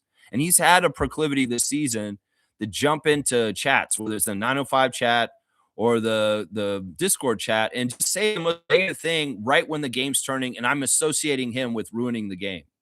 Don't do this, Kareem. Stop doing this, Kareem. If you've got a lament or something negative to say right when things are kind of going wrong, I want positive vibes only and say, no, we got this still. No, we got this still. Because when I went to the game last Sunday against Philadelphia, in overtime, we won by 1, I never had a doubt, even though there was every reason for me to doubt that the Raptors would be losing to the Sixers. I was like, oh, man, I bet they're going to lose. But no, I didn't think that. I never thought that the whole game, and they somehow, some way made it happen and won. And 1 point, a hit job was trying to be done by the refs, and they still won. So I'm crazy. Like, I have this weird mentality where the vibes have to be right. And if the vibes are immaculate the whole game, I don't care how bad the game goes. I don't care who leaves. But if people are coming into the Discord chat and dumping all their negative feelings and their negative observations, it can fuck up my perception and it will fuck up my bubble of positivity that I just talked about. So, man, I like being on the Discord with you guys. But if people are going to come in there and dump a whole bunch of negative shit in the middle of the game and sour things, I don't want to be in there. I don't want to interact with you guys because I feel like I can give my positive energy independent of you guys if you are negative in there. And I'm not trying to blame Kareem specifically, but it's a pattern that I've seen this year, whether it's a 905 game where he comes in and he says something that's just so Debbie Downer. And then all of a sudden the game turns and we lose. I hate that shit. So don't be this guy. It may be that you're watching the game and you see it happening and then it just happens. I get that. But let's not forecast bad things for us. Like what he said specifically was, oh, Collins out. Now we're going to lose or something like that. It was basically Collins out. We don't have any bigs now. It's kind of like we're screwed. It's like, oh my gosh, no, don't panic. Don't fucking say this shit. What if Jonathan comes out there and he admirably fills in the spot for Colin and we're good? Can we believe in this outcome at the same time instead of just chicken littling and getting all crazy negative just because a situation like Colin Murray-Boyles leaves the game last night? I don't know. Maybe I'm just such a crazy blind faith guy that just wants to believe no matter what. And when people come at me with negative energy while I'm watching the game, I don't want it in my head. I don't want to see it. So I appreciate you, Kareem. And I'm not trying to pinpoint things or even say anything. It's just that this is an example of something that happened last night. It's the worst opportunity. Like he doesn't say anything in the chat the whole game. And then when the game's turning to shit, he comes in and says something. And I'm like, man, I'm associating him with losing. You don't want that, Kareem, with me. You don't want that. Hold your tongue if you're going to come in and criticize the team right when all the house is burning down. Seriously, I don't know. That's just me personally with my own personal perception. I know it has nothing to do with Kareem Thomas. So it's just I have this bubble of positivity and he bursts it. I don't want that anymore, man. I really don't. And I know that this is all just not even mattering. Honestly, this is just me in my own head. Let's see. Fiercely saying this. I take back my mocking of dominating. Yeah, in some ways, he was true to that nickname. He stepped up his hype yesterday. It just happened we were those he decided to go off on. He may have shitty games coming, but what mattered is they won. He had easy time doing what he's doing. It's not like what Ayton did was so high skilled. It's just be tall and put the ball in the basket. To be 10 for 10 in the situation he was in is not actually that impressive, because everything he shot was pretty much within 3 feet of the basket and very simple. And there's nobody big around him to stop him. Yeah, it's like being the oldest sibling in the driveway and just dunking on your little kid siblings that are like a foot shorter than you. So, yeah, in some ways he showed that, yeah, we need somebody more true out there, but it wasn't even that. It wasn't even that. We had Sandro, we had Jonathan, we had Colin for most of the game. What it was the Raptors defense was not playing the lob right, and his height was getting the ball too easy. And when you have such good passers like Luka and LeBron around, they're going to get the ball to him in the right positions where he can't fail. So, I mean, I don't even give Ayton that much credit. It's like those shots were basically just take the ball and drop it in the hoop. Drop it in the hoop. And, you're the tallest guy out there. You better get a bunch of rebounds too, right? You better. Yeah. Bryce is saying Ayton is shit. Let's not call him dominating. He's a soft pup. See, I think Bryce is right, and so is Fiercey. She's the one who keeps bringing that nickname in here. I never thought he actually deserved it. I never thought he actually deserves it. Let's see. Good game saying Ayton should have feasted. No big to scare him off. He did, though. He did feast. He had that kind of game. Isaac saying a dunk for G.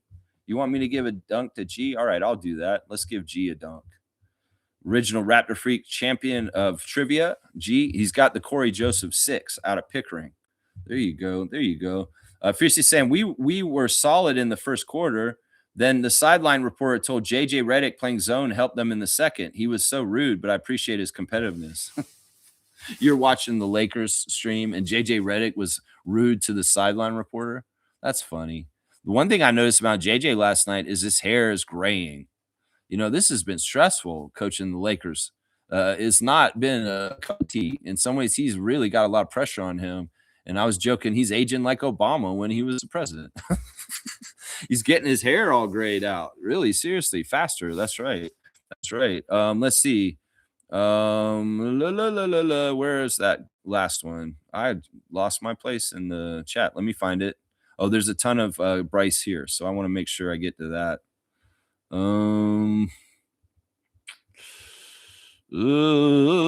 Wow, I have a lot to go. You guys really filled it up here.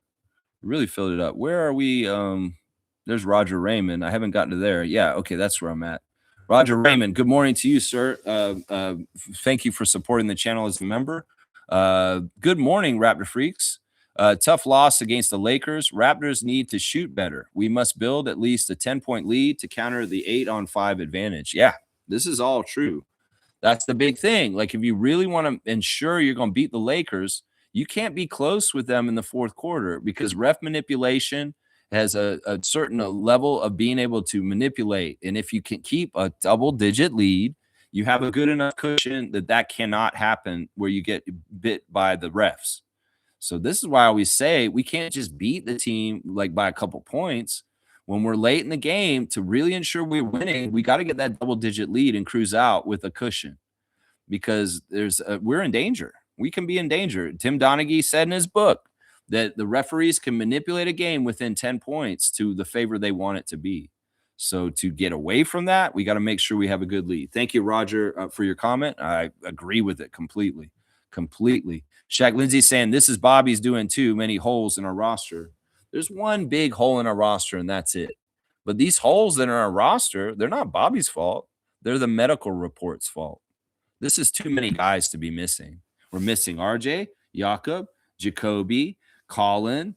We missed our Manuel and Jameson in recent games. We're missing a laundry list of guys. We're at the most injured point in our season so far this year, right now. And it sucks. And we don't need any more. No, we don't. We don't need any more. We lost because the zone and Bobby. We lost because we're missing guys because of the injury report. And I don't know the zone. Yeah, maybe we could say the zone. That's fair. That's fair. G saying, I think we're the third youngest team. If you remove Temple, we went from bottom to playoff seeding in 1 year. This is a process. Next steps are to fill in the gaps and continue gaining experience. Yeah. And I think overreacting to failure right now is crazy because we're actually successful right now. And if we really think about what G just said, is like, look, we're achieving and already seeing payoff and dividends from what we're doing with our rebuild and our young crew. And they're still very green and young. So they're already successful in winning. Just imagine when they get more learned. And one of the big dangers when NBA franchises is overreaction and changing things when you actually got the right thing going and you just have to be patient and let it grow into fruition. So Raptors fans, be patient. You know, these losses are annoying, sure, but these losses won't be losses in the next couple of years if we stand pat with what we got and we go forward with the nucleus that we've got. Seriously, they're going to advance and they're going to get better at winning these kind of games, and they'll be more vet as time goes on. But they're green, they're young, they're pups. And in some ways, that's badass that these young pups are already winning and doing some of the things they're doing already at this point. That's the thing. You got to keep the whole big perspective in focus, like G is right here, right there. That's right. Blackhawks got the guy with the glasses this morning. He's in disguise. I love it. G saying this: we are 2 or 3 years away from true contention, in my opinion, which is okay. Of course, bearing trade, injuries, etc., but we are on the right path. This is exactly right. And overreaction and gut changes, like just doing things for the sake of doing things, that can screw up your path more than it helps. So I'm saying, guys, we're doing the right things. Everything's on the right schedule. It's just that we're not going to win everything all the time. And we're young and we have to learn. That's a big part of it right there. That's a big part of it. Thank you, Fiercey, for supporting this channel. People putting out a free throw merchant game on OKC, guys. That was funny, but you don't see them whining and bitching at games. Luka is straight up annoying and honestly a negative distraction. Yeah, people in the chat were saying, I think it was Slug Deezy saying that this is just not fun to watch Luka. He's annoying. And it's like, it's garbage basketball. It's like, this dude is not an entertaining person to watch. He's just whining and crying and being annoying. Yeah. That OKC free throw merchant game is silly. And in some ways, like, yeah, you should have made that game for James Harden, maybe even Luka. Seriously, that's who should be in that game, not SGA. That's right. G saying Yak should not have been playing beginning of the year. Played injured, made it worse. I was very concerned about this. That's like playing on a sprained ankle, and I hope it gets better while hopping on it. I don't know. We can't say for sure what should have been what. You know, there's a lot of licks that a center takes in the league. And in some ways, you're going to get hit in the back. You're going to take a lot of physicality. And this is part of the price of being a center in the league, is that kind of stuff. Is you're the anvil on the court and you're kind of taking the brunt. You're like a defensive offensive lineman in football, where that's just a hit on every that's the position. So I don't know. We couldn't. His back may have been right at that time, G, and it's totally a different thing, because I saw licks that Jakob took in December against the Nets, Claxton and Clowney, banging him in the back, hitting him hard, and you know he could have got hurt, and just from the physical contact of the NBA and playing, and it's just it hit him in the wrong way. You know, that kind of stuff. We can't woulda, coulda, shoulda this. We can't say, oh, you shouldn't have played these games because this would have been different. We don't know if it would have been different. We don't know exactly where the catalyst or the impact happened where his back is like this all of a sudden. It could have been in a game in December that was more recent. So we can't totally say this. Let's see. G saying this is not Jake's fault. You're going to say Jakob's fault. If we had a pipeline of bigs, most people would be like, it's okay. Yeah, you need to rest. All eyes on him because he is the only true big we have. Yeah. And is that totally our fault? No. Fitness to play panel. Bastards. Yeah. Our second round center from Cameroon is on the Hawks right now. Our other second round center from Cameroon is on some trapped on some icy road in Vancouver somewhere. You know, we tried to do this, and you can't blame the front office for not getting more bigs when the NBA snatching our bigs from us through a convoluted thing called the fitness to play panel. So the pipeline has been there. It's just been the pipeline project's been canceled. just like the ones that should be canceled in North America right now. They should be canceled. Pipeline, fossil fuels is old school and a dead industry. And building infrastructure for oil is stupid at this point. So yeah, the pipeline was broken by the fitness to play panel. So it's in some ways it's like we can blame no, we're not blaming Jakob, but do we blame the front office too? I don't know, because they did draft some centers in the last couple of years that were supposed to be projects coming up underneath with us. They were taken from us by some bullshit. Seriously. Shaq Lindsay saying this: exerting players and playing players out of position, he will get injuries. What is Bobby doing? Yeah, I'm with you on this. And in some ways, the NBA is just a tough league in general. And this year in particular, it's a play hard league. They started right from the bat in the preseason. The preseason games look like playoff games already, right from the start of the season. That's just how it is. And you also add in the fact that the NBA is allowing more contact in games to be more like FIBA. You know, it was a light game for a while because defense had their nuts chopped and you couldn't do jack shit. But now the NBA is getting more close to doing stuff in Europe. And in some ways, they're starting to change the rules over here to be more aligned with the possible European NBA. And that's the thing is like one of the big allowances is physical contact down low around the basket, like in FIBA. And we're seeing that more and more this year. And that is adding to more injuries too, because they've opened up, you know, Oakley season down low. You want to hit somebody down low, you can get away with it. We're not going to call every foul. And there's going to be more physicality near the basket because it's more FIBA at this point. That's right. It's FIBA. That's right. That's right. Let's see. Am I still on the right place here on the chat? G saying teams know we need a center, so we may overpay for one. We need to not overreact if this happens. Well, that's why I was saying Jakob at $20 million a year is actually a deal. Because you look at this, like seriously, anybody who thinks Jakob at $20 million a year is overpaid, you're crazy, because this is how much of a premium and how scarce this position is. So, yeah, no, that's actually a deal, honestly. I hope he gets healthy and he comes back and he plays more. Nothing's guaranteed. Obviously, we know that too. Yeah, Smooth saying the Raptors are the easiest team to scout. Very simple. Doesn't take much. I don't think that's true when we're full strength, but I think when we're missing RJ, yeah, that's true. But if RJ's in the lineup, that's completely not true. They don't know how to scout us when RJ's playing. He's an X factor and he's a problem. And that may actually be feeding the noise to get RJ out of Toronto. More and more is that teams know that when we have RJ, we have an X factor and a person that moves off ball that you can't really game plan for. So I would say that could be true to an extent, depending on which personnel is available or not. If we have more of our regular starters, Reggie, think about that. You got a game plan for Yak, Scotty. We said this last summer. When you have our 5 starters, Emmanuel, RJ, Brandon, Scotty, and Yak, you have so much to worry about. You can't game plan for it.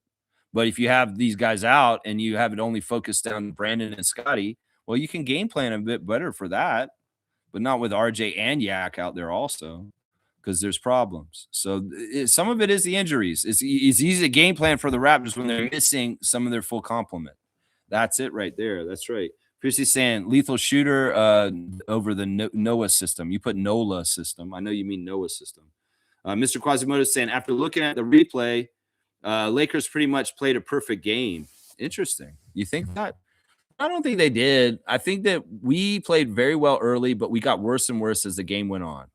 And I don't know if that's just fatigue because we're worn down from injuries or what it is. It's also a West Coast trip. It's the first game on the West Coast trip. We just showed up there. That's part of the design too, is that put us in the first game against the Lakers on the West Coast trip. That's by design, because the first game can be the toughest because you're adjusting to the time zone and the different time change for when you play at night. You know, yeah, put us in that situation. It's just like the first game back from the road trip. The first game on the road trip can be the hardest one because they just flip from Toronto to LA all of a sudden, you know?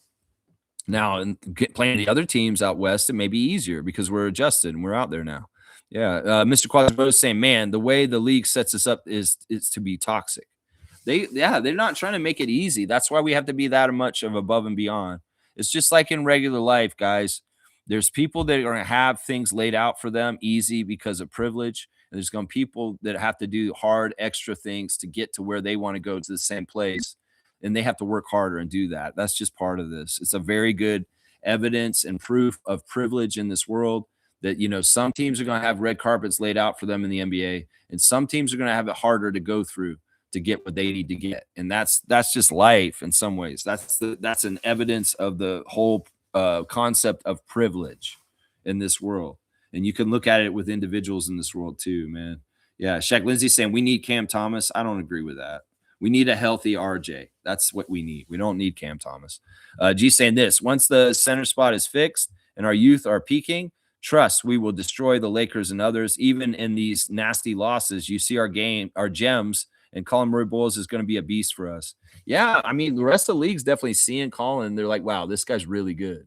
They're really, really good for sure. The other announced crews are definitely noticing him. That's right. It's like DZ saying Grady had little energy, unfortunately, again. Yeah, I don't know what this is. Whatever it is, it sucks. These motherfuckers just need to make their first three. I'm sorry. That's your job. You fucking do this, Grady. Jameson, you guys need to fucking make these, man. I'll cuss about that for sure. Bryce saying Cam Thomas will not help us. I agree with that. Shaq Lindsay saying there's no excuse for losing games to a zone. I don't know if that's true. It's the NBA, and it is LeBron and Luka.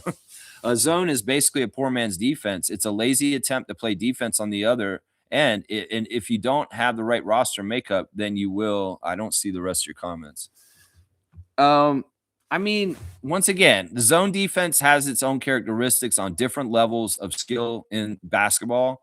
In the NBA, it's a little bit different. An NBA zone is a little bit different than a college zone. And once again, I say part of it is because you've got different level skilled players that can do certain things in the NBA level than a college player, an average college player. So, I mean, I get this, and this is the perception, and it's probably a lot of it is true in some ways, but also at the same time, we cannot negate, you know, you're playing two Hall of Famers and you got a guy on the other side that's actually a true center, and you don't have that. Well, you're kind of outmanned in some ways in that respect. And they could camp Ayton down in the post on a zone defense. And, you know, there's a lot of effectiveness to it. You're right. We need to handle the zone way, way better. And this is a puzzle that we've been failing at dealing with for a couple months now this season. And it sucks. It absolutely sucks. G said, I respectfully disagree in reference to Scotty. He had to help defend the center role. LeBron had the free reign having Ayton. Scotty is being asked to do a lot. I know, but my point was really more about the optics and NBA storylines from the past. You know, it's shit like Reggie Miller versus Michael Jordan. It's like hyping things up. Kobe versus Vince. You know, shit like that. If it's LeBron versus Scotty, Scotty needs to take a more prominent role and really try and make it that kind of NBA entertainment like it was before. Larry versus Magic. Dr. J versus Isaiah, you know, whatever, you know, Dr. J versus Kareem, you know, whatever those kind of matchups in the past, you know, in some ways, if Scotty wants to bring his reputation and his persona up in the league, these are opportunities he needs to take and go on and jump on, because LeBron's not going to be in the league forever. And that's what I'm saying. In some ways, they could have framed this game. You know, if he did a certain thing and beat LeBron last night, ESPN's front page may be having more press about Scotty Barnes beats LeBron James and like makes a big deal out of it. Or more podcasts say, wow, this seems like kind of like not necessarily a passing of the torch, but a change of generations where Scotty Barnes just beat LeBron James and the Lakers in LA. That's the thing. If Scotty really has a dream chart or a list of goals, if it's defensive player of the year, he should have goals like this too. To be like, you know what? I want to do this and to get my persona and get my standing in the league more attention. That's what he should be thinking. He should be thinking about some of that stuff too. Not just developing himself as a player and a teammate and passing and all this stuff. He should be thinking about his place in the league and trying to carve out who he is. And these are opportunities he's missing to do this. You know, I get what you're saying. He has a lot on the table, and in some ways he shouldn't be playing Ayton. You're right. Colin should be, or Sandro or Jonathan. If you're just saying one silver lining is the Lakers broadcast giving flowers to Colin and acknowledging he should also be in the impactful rookie conversation, not just Knipple and Flag. Well, I'm pretty sure we're going to see Colin Murray-Boyles at the Rising Stars game. He should be there. I think he's opened up enough eyes in the last month, and because he started a lot in the recent time, that he should be elected to come to the Rising Stars game at the All-Star weekend. He should be there. because I think that he's one of the top rookies. I think he's a top 5 rookie right now for this class. And if he's not there, that's kind of a travesty. Let's just put it that way. It's kind of a travesty. Mr. Quasimodo saying Sandro on Ayton next time is Scotty and LeBron, hopefully. Yeah, there was a lot of Scotty versus LeBron last night. Scotty loved guarding LeBron. And LeBron, he tried to guard him up good, but LeBron was saying, no, you can't do this to me. I'll just spin around this way and I'll hit this. Do this little off shot on one foot and just hit it that way. LeBron was doing that with Scott. It was fun. It was fun. Let's see. Reggie saying, Lex, the Lakers played zone the whole game. They did nothing special. The Raptors were that bad. You don't have to argue with me on this. I know I'm right. They did not play it in the first. They switched in the second. We won the first quarter. You can go look at the stats right now. What was the score after the first quarter? 30-23 for the Raptors. They made the adjustment in the second. So I'm not going to argue with this on this, Reggie. I know I'm right. So don't fact check me on this. They started the zone in the second quarter because honestly, like Fiercey said, that interview with JJ Redick with the guy, he said, I started the zone in the second. So the coach said it. We saw it in the game, and the Raptors won the first quarter by 7. So that's not accurate. They did not play the zone in the first quarter. They switched to it in the second. Just seriously, we're going to get this exactly right here. Smooth saying a high school defense beat the Raptors. Embarrassing. It's not a high school team playing that defense. And y'all can make it sound worse and worse with your words and framing it that way, but it's stupid. Why do that? You're going to tell yourself all the worst things in your life to bring yourself down and say, oh, you're horrible at this and this. That's not going to be a good self-talk for yourself. So go ahead and label it a high school defense. It's the NBA level. So don't give me this crap. Seriously. I've never seen a zone played an entire game in my life before. And you didn't last night either, Reggie. So stop over-exaggerating. Seriously.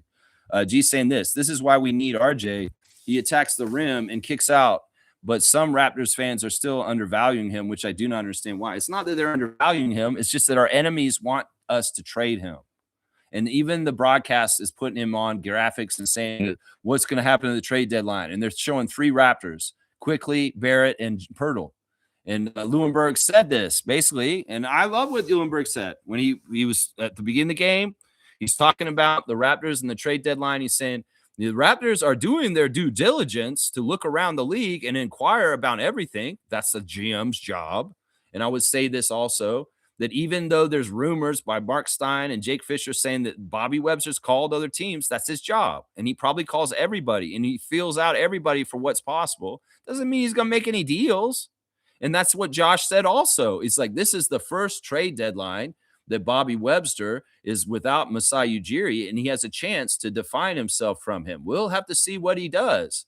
But it is just like what was before, is what Josh said, that him and Masai would do this before also, and go and ask everybody about everybody, Trae Young, John Morant, Anthony Davis. They'll ask everybody just to find out what is possible. Well, that's a GM's job. That's kind of like saying water is wet. And they could probably make this report about all 30 of the GMs in the league. We called about John Morant too in Portland. Yeah, we called about Anthony Davis in Dallas, also in Clippers. Every team's supposed to do this. So it's like they're reporting some bullshit to make it sound like something's in the works when it's just common business that NBA GMs call each other and ask about what's possible. Does it mean it's realistic? Does it mean it's going to happen? No. And that's why Josh Lundberg said that also in his interview before the game last night, saying, but don't expect Bobby to make a move just for the sake of making a move, that he's going to do what's best for the team. And that's the thing. If Bobby analyzes that, we have these problems and these issues because of injuries, but when we're all healthy and we're going to be fine, he's not going to make a knee-jerk reaction to make a move just for a short-term hole in our team. He's going to think about it whole picture and when everybody's healthy. That's the thing. People can make knee-jerk reactions to, all right, the center issue is a huge problem. We need a stopgap. We need to just stop the bleeding. We need to stop the water coming up in the boat. I get that. And we could probably do mid moves that do that. But Josh even alluded at the end of his little interview at the beginning of the game with Kate Burness saying that, expect the Raptors to make a smaller move probably around the trade deadline. So it's like they'll make a whole big fuss and everything and say this about RJ, this about Emmanuel, this about Jakob. And then we'll go through the trade deadline. We'll make one little small move, maybe get Day'Ron Sharpe, and that'll be it. And everybody will be like, oh, no, they didn't trade these big, huge contracts that all the bullshit people out there made a big deal about in the press for over and over again. And they'll think that Bobby failed. No, that's not what this is. It's so crazy how the media is weaponized at this point. It's so crazy at this point. Seriously, it's so crazy. All right, let me keep going. Mr. Quasimodo is saying having Hachimura and Smart as your bench is crazy to me. Well, Marcus Smart, he started. I was surprised Roy came off the bench instead of Jake LaRavia. Jake LaRavia being in the starting lineup instead of Rui, that was weird to me. Hachimura is a starter for them. And that starting lineup they should have had was Smart, Luka, LeBron, Hachimura, and Ayton. But no, they started LaRavia instead, which was interesting. Raptors champ saying, what happened on that open three Braun got when Scotty looked off and gave Braun an open three? I don't know. He must have dared him. Maybe he didn't think he'd make it. I don't know. I don't remember that play specifically, but it may be that Scotty dared him. There was some smack talking between Scott and LeBron last night. There was definitely some smack talk. There was a little bit of conversation going on there, for sure. For sure. Shaq Lindsay saying, when your roster is unbalanced, it's impossible to play with efficiency. With our guards are too one-dimensional, and it gets exposed on the other end of the court. The lack of size made it easy for let me see if he's got another part of his comment. The guards not having a big hurt us as well. DeAndre should never be shooting 100%. What the fuck? Roster makeup isn't right. I understand a lot has to do with the absence of RJ and Yak, but Bobby. Seriously, man, half our team's not there. Seriously, Shaq Lindsay, you got to give him a little bit of a pass. Just because half the team's not there. And, some of the games we won recently without Yak and available, that's really promising. Because if you think about the games where Yak missed last year, we didn't have any chance to win. But this year, when Yak's out, that doesn't mean a for sure L, does it? No, that's improvement right there. That's improvement right there. I mean, I get it. You're going to say all this stuff about our roster and say it's this and that. Well, we're hurt. I'm going to say that to you, Shaq Lindsay. We're hurt. Bryce Lawson is saying the only thing unbalanced about our team is our lack of big man depth. I can get behind this to a degree. We have guard depth and wing depth. We play good defense with our personnel. We pass the ball good with our personnel. We just can't shoot. Yeah, and that's partly just wake the fuck up and shooters and make it. That's why I'm the most pissed at those guys, because they're dropping the ball on what their job is and what their part of making this clockwork work is. Well, Grady and Jameson and Oshai, you guys got to make your threes, because that is a big part of making this work. Is that y'all need to be the floor spacers. Y'all need to be the ones that are dependable and have to be respected and have to get the defense of the other team to come out from the zone, because they can't do that because y'all are hitting threes that you're making them pay. But you guys don't do that. You guys suck. You guys are horrible three-point shooters, and you're pissing me off. You've been pissing me off this whole season. So get the fuck out of your ass and get this shit right. Seriously, they can't shoot. It's crazy. It simply comes down to us being the worst three-point shooting team in the league. Exactly. That's something that's amazing. We're the worst three-point shooting team in the league, and we're fourth in the East. That doesn't line up, does it? That means if we start making our shots and the law of averages say, you know what, Grady's going to shoot so bad the first half of the season, maybe he'll shoot way better in the second half of the season. The law of averages balances out, and all of a sudden that starts happening. Who knows how good we could be by the time the end of the season happens if things balance out over the season with the shooting, Because this is crazy, man. We're fourth in the East, and we're the worst three-point shooting team in the league. That's something right there, man. That's something. Shaq Lindsay's saying, oh, I already read that part. Bryce is saying our roster is good, and we have lots of talent, more than most teams, hence why our record is the way it is. We just can't stay healthy, nor can we shoot. I think Bryce is on point. I think that I'll stand with Bryce on some of his takes on what's going on right now. I think he's exactly right. G's saying our guards have obstacles, and I feel they get most of the crap. They have not had a consistent center as lob threats. Pick and roll and screen setting, they don't have consistent shooters around them either. Yeah, and that's their own damn fault. Having lob threats, that's not necessarily something every team has to have.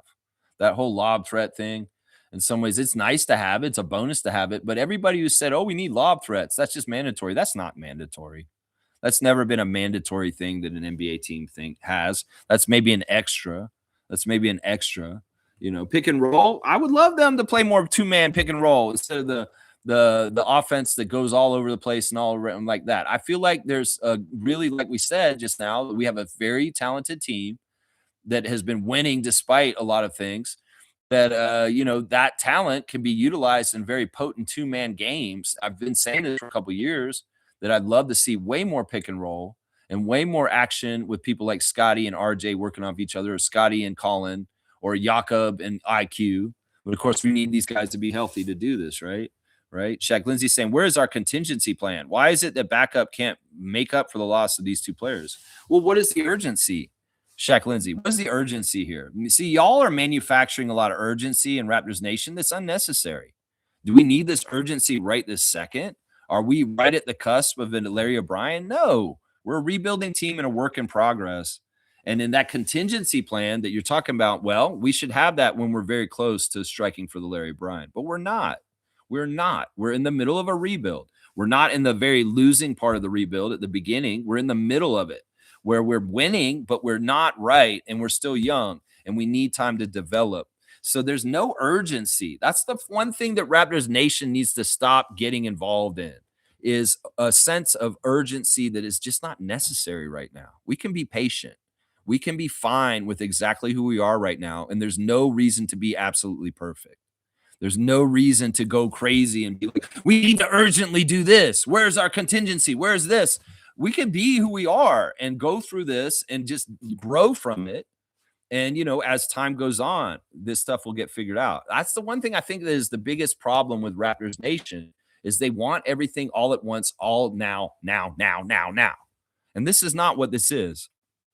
This is something cooking on the stove, slow cooking, slow roasting, taking a long time to get right. And in some ways, it's not overnight. So it's like, what is the urgency? Why is there an urgency for all this, guys?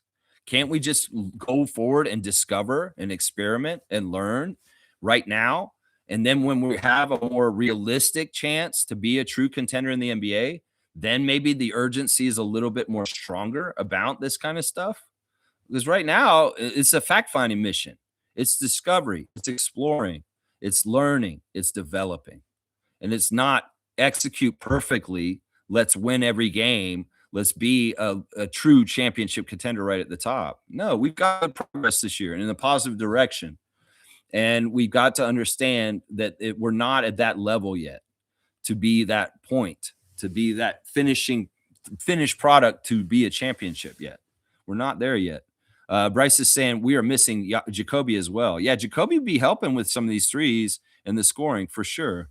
And didn't have CMB for most of the game. We were down 4 players already. Yeah. Well, he went out late, and these are huge key players. Seriously, Jakob is so important. RJ is so important. Colin is important now because he's adding a whole dimension of new defense and rebounding to our team that we are very happy to have. Seriously. Mr. Quasimodo is saying you're right. It's not about right or wrong. It's all different perceptions. And maybe we share our different views and we come to more of a well-rounded idea of how to look at this. I'm not totally right. Some of the stuff I say is full of shit, sure. But if we look at it and we have different observations, maybe we can come around and see perspectives that we didn't necessarily see already. That's kind of the point here. So we're all right to a degree. And your own perception is your own. And in some ways, I allow for anybody to disagree with me and not see things the way I see it, for sure. But I want to also be able to say what I see too. That's right. Randolph's here. Good morning, Randolph Phillips. Raptor Freaks, family, blessings. Words are powerful, especially when wrapped in a tone from the heart, intent on doing good or evil. Words spoke must be heard. Spook.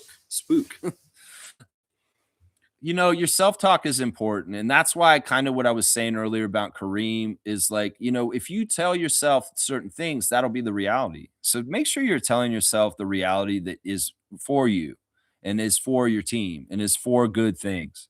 If you tell yourself that you can't do something, you can't. If you tell yourself you can do it, you can. It's very basically that simple. If you're going to see the world as an awful place that's going to hell, that's what it'll be. If you can see the world as an opportunity and a possibility to build something new and create something beautiful and positive that can be beneficial for all of us, that could be what it is too. So realize your own mentality, your self-talk, and the way you look at the world and your perspective will shape your world. And it can make it either better or good. You could be shooting yourself in the foot because you're too negative, is what I'm trying to say. So that's what I say to Randolph's words of wisdom here. Thank you, Randolph. Blessings to Phillips family and all the Raptor Freak families. That's right. Wayne's here. Good morning to our Sergeant at Arms, Wayne Strainer. Morning, Raptor Freaks. There's nothing about last night's loss, which is depressing. Half the roster unhealthy. Half the roster has no form. LeBron is 40. Expect him to play like he's 29. Grow up, freaks.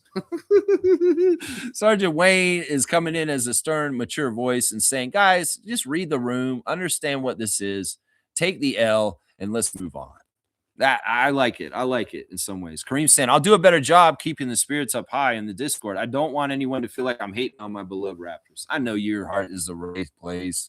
I know it is, Kareem. And I don't want to feel like I feel like in some ways, I don't know why you've been such a catalyst for me to be like, why is he saying this lately? It's just been really weird. Like there's been a few games this year where I'm like, man, Kareem's coming in with his negative stuff again. And I don't want to hear it. I'm like, I just don't want to hear it right now. I just want to believe and think that the most positive things are going to happen right now. I don't know. I don't want you to rain on my parade, I guess is what it is. Either way, I love you, man. And I want you to just be you. And in some ways, it's just a weird timing thing, I think. That I'm in a point where I'm like, oh man, I really got to buckle down because Colin's leaving the game, and we got to send the most positive energy to the Raptors to think that they're going to execute and be successful. Because I really do feel like pre-visualization and kind of believing and wishing can make that reality happen in front of you. Like that happened with IQ's shot that he won that game winner. I didn't even look at him making it. I just knew he was going to make it. I just knew he was going to make that shot against Charlotte that night. I was just like, I knew it. I knew he was going to do that. I had no doubts. And that's what I want. I want us to feel like we have no doubt. Like we're not going to lose to Philadelphia tonight. We will beat them somehow, some way by 1 point in overtime. You know, the impossible can happen if you allow the opportunity in your mind for it to be cultivated. That's what I'm saying. Kareem, I'm sorry, man. I don't want to point you out. I don't want to say all this stuff that I said. I don't know. In some ways, I'm just a really honest, open person that says exactly how he feels. I'm going to give you a dunk.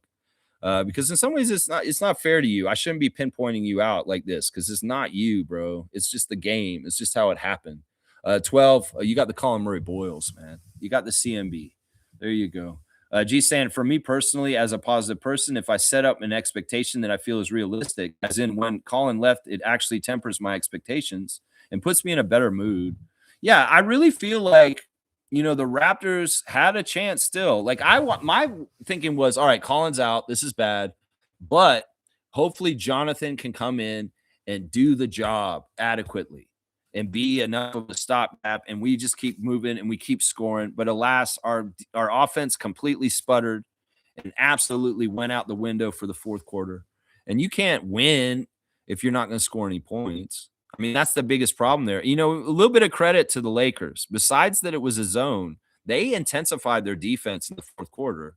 They did try harder to stymie us and stop us. And it's people like Marcus Smart and DeAndre Ayton and even LeBron, to a degree, playing some defense in the fourth quarter. I won't say Luka. But, you know, that you have to give some credit to that. You know, they've been losing a lot lately, too. The Lakers had lost 5 out of their last 6 games, and they are kind of sick of losing, and they needed this win. In some ways, they had to get a character win, and they came and got it against an injured Raptors team. And they, in some ways, they needed something. They had a lot of motivation. As much as we had motivation for revenge for a game in Toronto, they had motivation themselves to right their ship as a team because they've been losing way more than they've been winning. And, you know, in that market and the way JJ Redick threw them under a bus in an interview recently, you know, that's such a highly toxic market that a win for them, it really gives them breathing room and the ability to kind of like, okay, hopefully everybody will get off our back. We beat the Raptors last night. So if we look at it from their perspective, that's kind of what happened last night for them. And they could key and make an opportunity out of a half of a Raptors squad. Seriously. That's what it is right there. They can get there in there and do that. That's right. Let's see. Shaq saying, I've expected the fact that we're not going to be a good shooting team, especially in this modern day NBA. But if we're going to make most of our points in the paint, We have to have a big to play. Yeah, I think that makes sense logically completely. You're exactly right. And if Scotty is that big to play in the post and try and dominate, if Colin's going to do it more in the future, if we get Jakob back healthy and we can do post stuff with him, these are all options. These are all options. But it'll be helpful if Bobby can get a little bit more depth center for sure. I'm not disagreeing with that at all. In fact, that's what we want. We want a second or third level center to be in the mix. And that's why Dayron Sharp is the endorsement that I have from this channel for Bobby Webster. If he can make that work, get that done, Bobby. Get that done. That's right. That's right. Fiercely saying, despite the loss, we're still number 4 in the Eastern Conference standings, fam. Let's be positive. We're overall doing good. Just need to address the obvious holes, three-point shooting woes, etc. It's impossible. Let's see. Yeah, I have the standings up somewhere. Let me go look at them real quick. We're closer to Cleveland now. Cleveland has jumped up over Philadelphia into the 5th spot, and they're a half game behind us. We have one more win than them, 25-19, and they're 24-19. So Cleveland's been surging up a little bit more out of the play-in into a playoff spot, and they're at 7-3 in their last 10. So yeah, Raptors are 5-5 in their last 10. So we've been slipping a little bit more in recent time. But yeah, we want to keep that spot right around there. And hopefully, this West Coast road trip will be nicer to us by the end of it. And we get more W's, especially you can get Golden State tomorrow. Well, that'll be a good win. That'll be a good win. And we did beat them already this year. That's right. That's right. Shaq saying it's impossible to have that fast break run and gun style to throw off the opposing defense if you don't have any shooters. Yeah. Yeah, that's why these guys got to wake up. They're not carrying their part, and in some ways, they're the thing holding us up on our offense. It's these motherfuckers who can't make an open shot. So I'm going to get more and more vicious towards them as the season goes on because I've been in some ways allowing them the ability to get through a bad streak of poor shooting, but this is not happening right. And the thing is, it's the mechanics, it's the concentration. It's just y'all should be automatic. Like what the fuck, Jamison Battle? How do you go from last year, the way you were last year, to what you are this year? Just because you got the bag? Just because you bona fide in the NBA, Jamison? No, you should be worried about your NBA career every year because you're an undrafted guy and you're just barely in the league. So you can't be acting like I'm in the league. I'm out of bag. I'm just happy guy. I can flex with Grady. Fuck that, bro. You got to make your shots consistently because that's who you are in the NBA. And if you're not fucking doing that, well, you're not really in the NBA anymore because that's the thing that's kept you in the NBA or made you be in the NBA is making your threes, Jamison Battle. So I'll just say that whether it's you or Grady, it's the same thing. It's the same thing right there. That's right. Kareem saying, I hope Bobby understands what's happening to our unit. Everyone is playing out of position and our focus, our fours who are playing fives are getting hurt. I know Mo Bamba ain't the greatest, but he could help take the brunt off of CMB, Barnes, Mamu, and Mobo. No, he can't because we analyzed him and we passed on him. So even if, everybody kept seeing it's like, man, why didn't they play Bamba more and all this stuff? Well, they looked at him in practice. Once again, not everything that happened with Mo Bamba happened on the NBA court in the 2 appearances he had as a Raptor. There's a lot of stuff that happened in practice. There's a lot of stuff happening just meeting with him and talking to him with coaches, and he didn't work out. But for whatever reason. So it's a moot point. Mo Bamba's not the answer to our problems. We had him here. It didn't work. Move on. There's going to be maybe somebody who's better, who's not as talented as him, but maybe gets it better, because I think that's a big part of it. I don't think Mo Bamba got it, maybe that's what it was. He just wasn't getting it, and we didn't have any time. You could say, oh, it's just easy. Just put a guy out there and he'll just foul or just be a big guy. Yeah, but if he doesn't know our systems, and he's out there, he's going to screw up the works and he'll mess up our team. And that's the one thing that casuals don't understand with the player in a play system and when they're playing with our team. They have to learn the system, they have to execute it, and they can't be screwing it up for the other players and the team and the coach so that we can't run it exactly. That's the biggest problem with Mo Bamba right there is you don't know how quickly he was picking up things or whether he was actually working out in practice, whether he was actually listening, whether he was actually getting it. We don't know. And all we can do is say, hey, they got him. They tried him. They passed on him. And he's gone. So he's not an option at this point, Kareem. He's not an option. Let's see. Wayne's saying this. Any Raptor freak who thinks starters like Oshai can compete against competitive teams is dreaming. Oshai is not the reason for any loss, but he's a plug-in. And when, like Dick, doesn't produce, we lose. Oshai was a good starter last year. He is on the down low, one of our best players last season. And he absolutely is a good two-way. It's just that his offense has not been catered to this year, and it's been not as good. There's been a couple of games where he shows signs, like he had 3 threes the other day, where he can be a little bit more like the starter he was last year. But once again, Oshai and Grady starting last year was because of injuries. Is because guys were out. They weren't actually supposed to be starters. Maybe Grady for a bit, but Oshai really wasn't supposed to be a main starter last year. He got starters minutes, and he looked really good for it, and he built off of that. This year, it's tough, man. In some ways, I would say give Oshai a pass last night because he was guarding Luka, and he did a pretty good job on him for the start of the game. So I don't know, man. It's tough. I hate seeing an 0 for 5 for Oshai, but in some ways, I also give him credit because I know a lot of what he does on the court has nothing to do with offense. It has to do with having physicality and defense and doing things that way. Yeah. Quasimodo's saying, go Lex, go Lex. All right, man. Cream saying, I'm sure you guys touched on the zone defense. Yeah, we've talked about it a bit today. Lakers basically sat there for 3 quarters playing college basketball, daring the Raptors to shoot. Over the last 20 games, Raptors are dead last in shooting. Yeah, these are huge problems. Huge problems right here. Huge problems. Shaq Lindsay saying, Colin Murray-Boyles first year, Dick and Oshai's fourth year. Dick's actually in his third year. Dick is in his third year. Oshai's in his fourth year. What's their excuse? It's okay to be patient, but when do you raise your expectations? Well, Oshai, in some ways, is exactly where he's supposed to be. And he's been kind of jerked around this year as far as like different things. I'm not on Oshai as much because he can contribute to our team in winning ways that help, even if he's not making any offense. He's always a threat in transition to be a very strong finisher.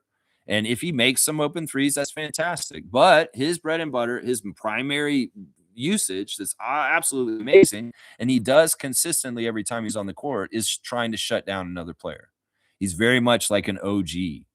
He's Oshai-itis. He wants to give Luka Oshai-itis, so he goes out there and he slows down Luka, and Luka can't make any threes, and Luka misses a lot because Oshai's pestering him and guarding him very well. So you got to give him that. Grady's not that kind of defender, so his primary thing is the three-point shots. The same with Jameson. And that's why I look at them more with the failing on the shot. Sure, Oshai would help if he make his open threes, but he's contributing at least a baseline of what he does the best, and that's defense. Grady is not making his shots. He's not a plus defender. He's causing us problems, and he's not contributing anything. And that's the problem right there. That's the problem right there. Grady is a third-year player.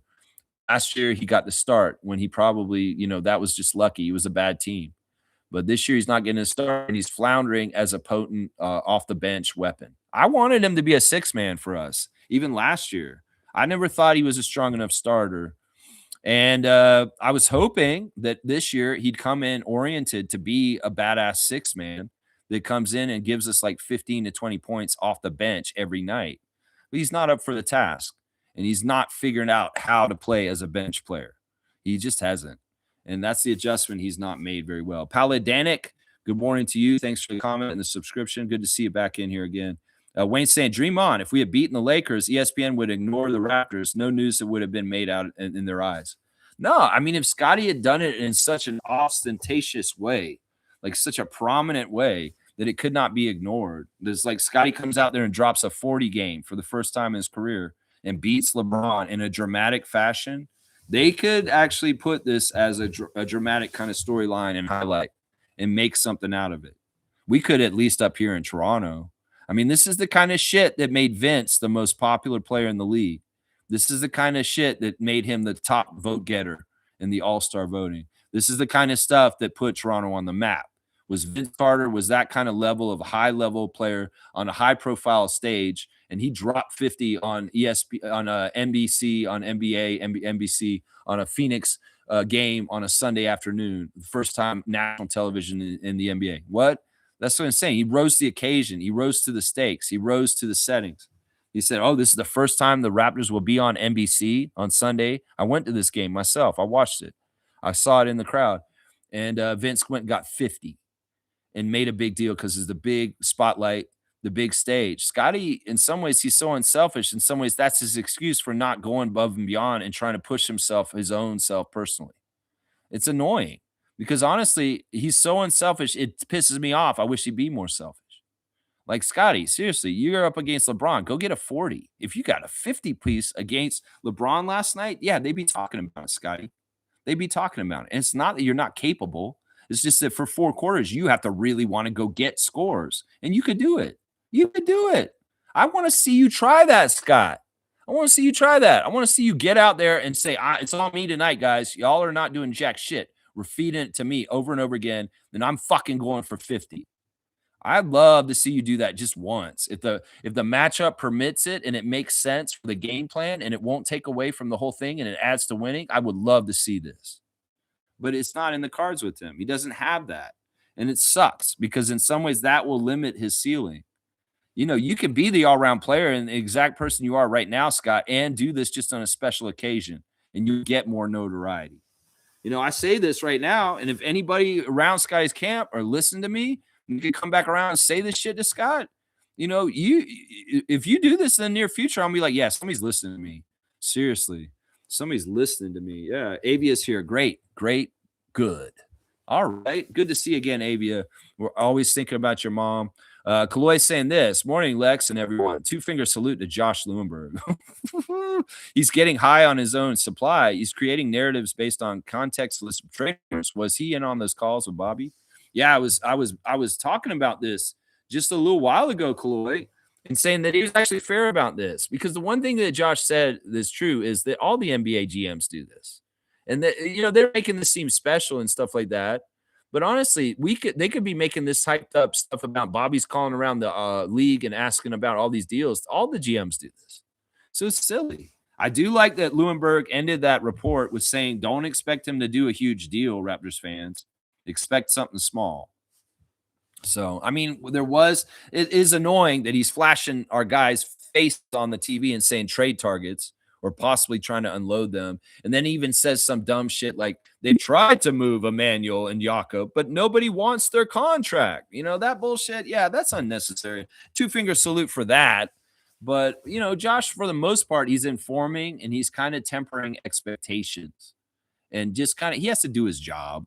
He has to make content for TSN and be on the pregame show. So he has to have something to say, right? Mo's here. Good to see Super fan Monique Lawrence in the house. Good morning, Raptor Freak crew. Miss you too. I had to leave Facebook. I've been so happy. I've been so happy, Monique, that I left Facebook. And I'm sorry that I left the chat and I'm not around you guys in there as much. More on the Discord for sure. But I just needed to for my own sanity. The way the world's changing right now, Facebook is not a healthy place to be because they really are trying to shape people's minds in weird ass ways through the algorithm. So yeah, I miss talking to you guys often in there, but I do talk to a lot of the Raptor freaks in Discord still, and I wish you could just figure it out and be in there with us because it would be the same. But no, this has nothing to do with anything other than I hate Facebook and I don't want to be there. I am on Messenger still. So if people want to message me, I'm at that level with my Facebooking. A lot of people have done this throughout the years. I'm not really on Facebook anymore. I'm just on Messenger to talk to people. Well, that's me now. I'm not going on Facebook to go and look at the doom scrolling. And I quit my administration of a Pro Wrestling Classics Facebook group. I don't care about running that thing anymore, doing the Hall of Fame I was doing. Yeah, I gave up a lot of what I was doing on Facebook because it's just not worth it to me. I hate Facebook. And I'm sorry, Mo. I miss you too. You're maybe one of the biggest regrets and things that makes me sad about leaving Facebook is not interacting with you as often. But you have my phone number. And, if you could figure out Discord, that would solve a lot of issues here. Kaz is saying, good morning, Lex and Rap Free Crew. Good morning to you, Kaz. It's Monday, and he's on the road again. Is it a holiday here also? Of course, we got to note that it is MLK Day. And in fact, I'm going to go to the story real quick. And Toronto Tempo are saying Martin Luther King Jr. Day, a legacy that moved the world and continues to shape the game. Dr. King's impact crossed borders, influencing movements for equity here in Canada and beyond. I love to see the Toronto Tempo celebrating MLK Day. It's a very important person in the history of the United States. And what he symbolizes and stands for is something that we all need to get in touch with and think about in our own lives today and what the world is supposed to be and what it's all about. Seriously, that legacy lives on through the WNBA and the athletes who lead with purpose on and off the court. As Canada's team, we're committed to building a future rooted in equity. That's right. It's all about equal. It's all about equal. That's what we're talking about. Sandro Mamu with some highlights from the game last night. Man, he should be proud. His butt probably hurts right now. He hit the floor hard a couple times last night. He was taking lumps out there, and it's tough, man. This is a physical league. It's very, very tough.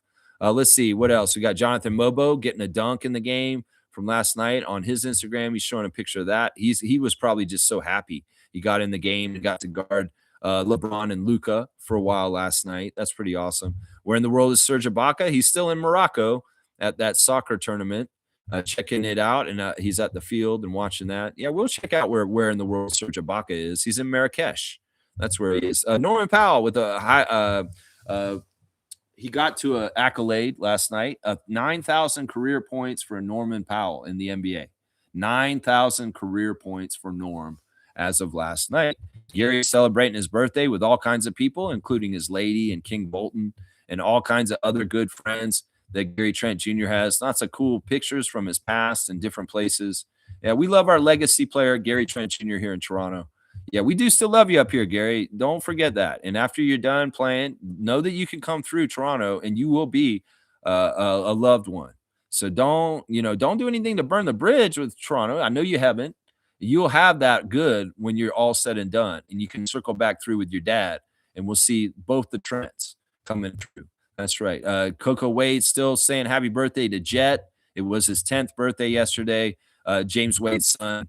Having a milestone birthday there. Leo Routen's throwing the throwback up on his Instagram stories from 2016 at the All-Star Weekend, and he's got Rod Black, Jack Armstrong, and himself out on the court. And man, Leo looks so younger then. It's like 10 years ago. I guess that's the 2016 challenge that's going on online or something that right now or some bullshit.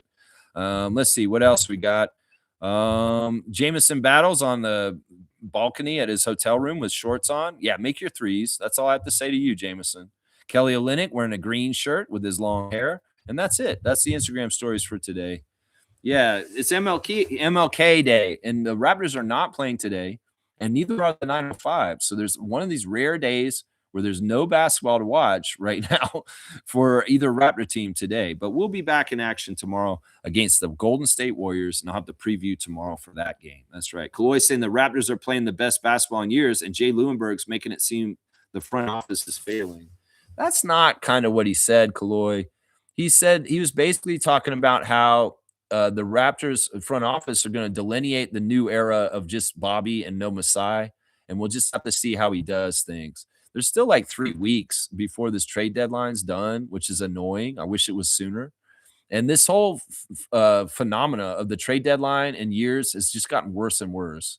It's absolutely shouldn't be like this. It's the media just hyping it up and making a story because they're bored and they don't have enough to do. They need things to report, so they made a big deal out of the trade deadline in recent years. And it's really annoying because when I was a kid watching the NBA, the trade deadline went and happened, and we didn't even think about it at all. It's kind of distracting and it's annoying, and I wish it wasn't like this in the modern NBA. That we shouldn't put so much importance on the idea of the trade deadline. It's really stupid, and there's so many fans that are like trade deadline fans now, and it's not a good thing to be a fan of. It really isn't. It's stupid. Yeah, Mo's saying, is it just me? Jameson before the injury. I don't know. Do you think Jameson's shot is bad because of his ankle twist the other day? I don't know. He only took that 1-3 and missed it so bad right away. I was like, oh my gosh, that's not the way to set the tone for our shooting. Is Jameson, you come into the game off the bench in the first quarter and you get a wide open 3 from the side and you miss it. Now, you should be money because that's who you've been for most of the time you've been a Raptor. That's right. That zone defense. Yeah. Fiercely saying the game against Golden State will be interesting to watch. They play small and also have no bigs. Draymond is their center. Well, we'll just have to see how we match up with them. We did beat them this year already, which is fantastic. Fiercely saying, Monique, I was wondering where you were. Happy to see you. Yeah, she left the Facebook group. She didn't have to do that. She thinks that just because I'm not there doesn't mean that everybody left. Fiercey's still there. Trevor's still there. Bryce is still there. There's a lot of people still involved in the Facebook group and being in that chat, Mo. You could still do your updates. It's just I'm not there. I'm just not there. I can check that Facebook chat still. It's just that I'm not trying to check it or be on it very often. I check my Facebook chat, maybe once a day. And if anybody's messaged me, I reply to them. So you can still get a hold of me through Facebook Messenger. It's just don't expect me to do anything on Facebook itself. So, but she decided she didn't want to be involved in the chat when I left Facebook. And that's why you don't see her in there anymore. But she could still be in there and do it if she wanted to. Kaloy saying, I remember the feeling watching Vince do that. I get it though. The Raptors win and lose as a team. You know, there is something about being a superstar and making your superstar prowess and your ability to do things look real good. You know, Cade Cunningham can make the Pistons look so good because he gets like a 45-point game with like 10 rebounds and 8 assists. You know, those kind of games will bring prominence to your team. And Scotty being unselfish and not wanting the spotlight on him in some ways is selfish in a weird turnaround way. It's like, Scotty, you could bring more prominence to our franchise in doing things if you have a monster game. So triple doubles are great and defensive plays are awesome. But where is the big, huge offensive game where you really put your mark on things? It took you a long time to get just 30. And I don't even know if you've made 40 yet. Have you had a 40-point game in this league yet? Because that seems like that's a travesty if you haven't. Seriously, you should. You should, man. You should. Most saying better days, Raptor Freak crew. Better days. 4th seed, I'll take it at this point.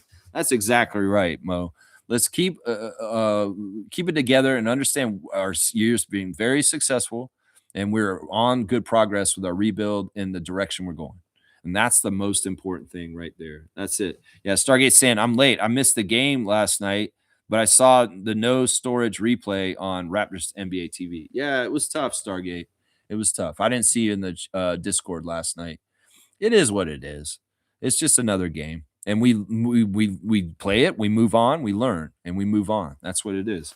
Most saying W stream, W vibes, go Raptors for life despite the outcome. Keep at it always, Lex. Raptor Free Crew strong forever. Just helping me limit the comments. I appreciate that, Mo. And I always do really, really enjoy having you in the chat.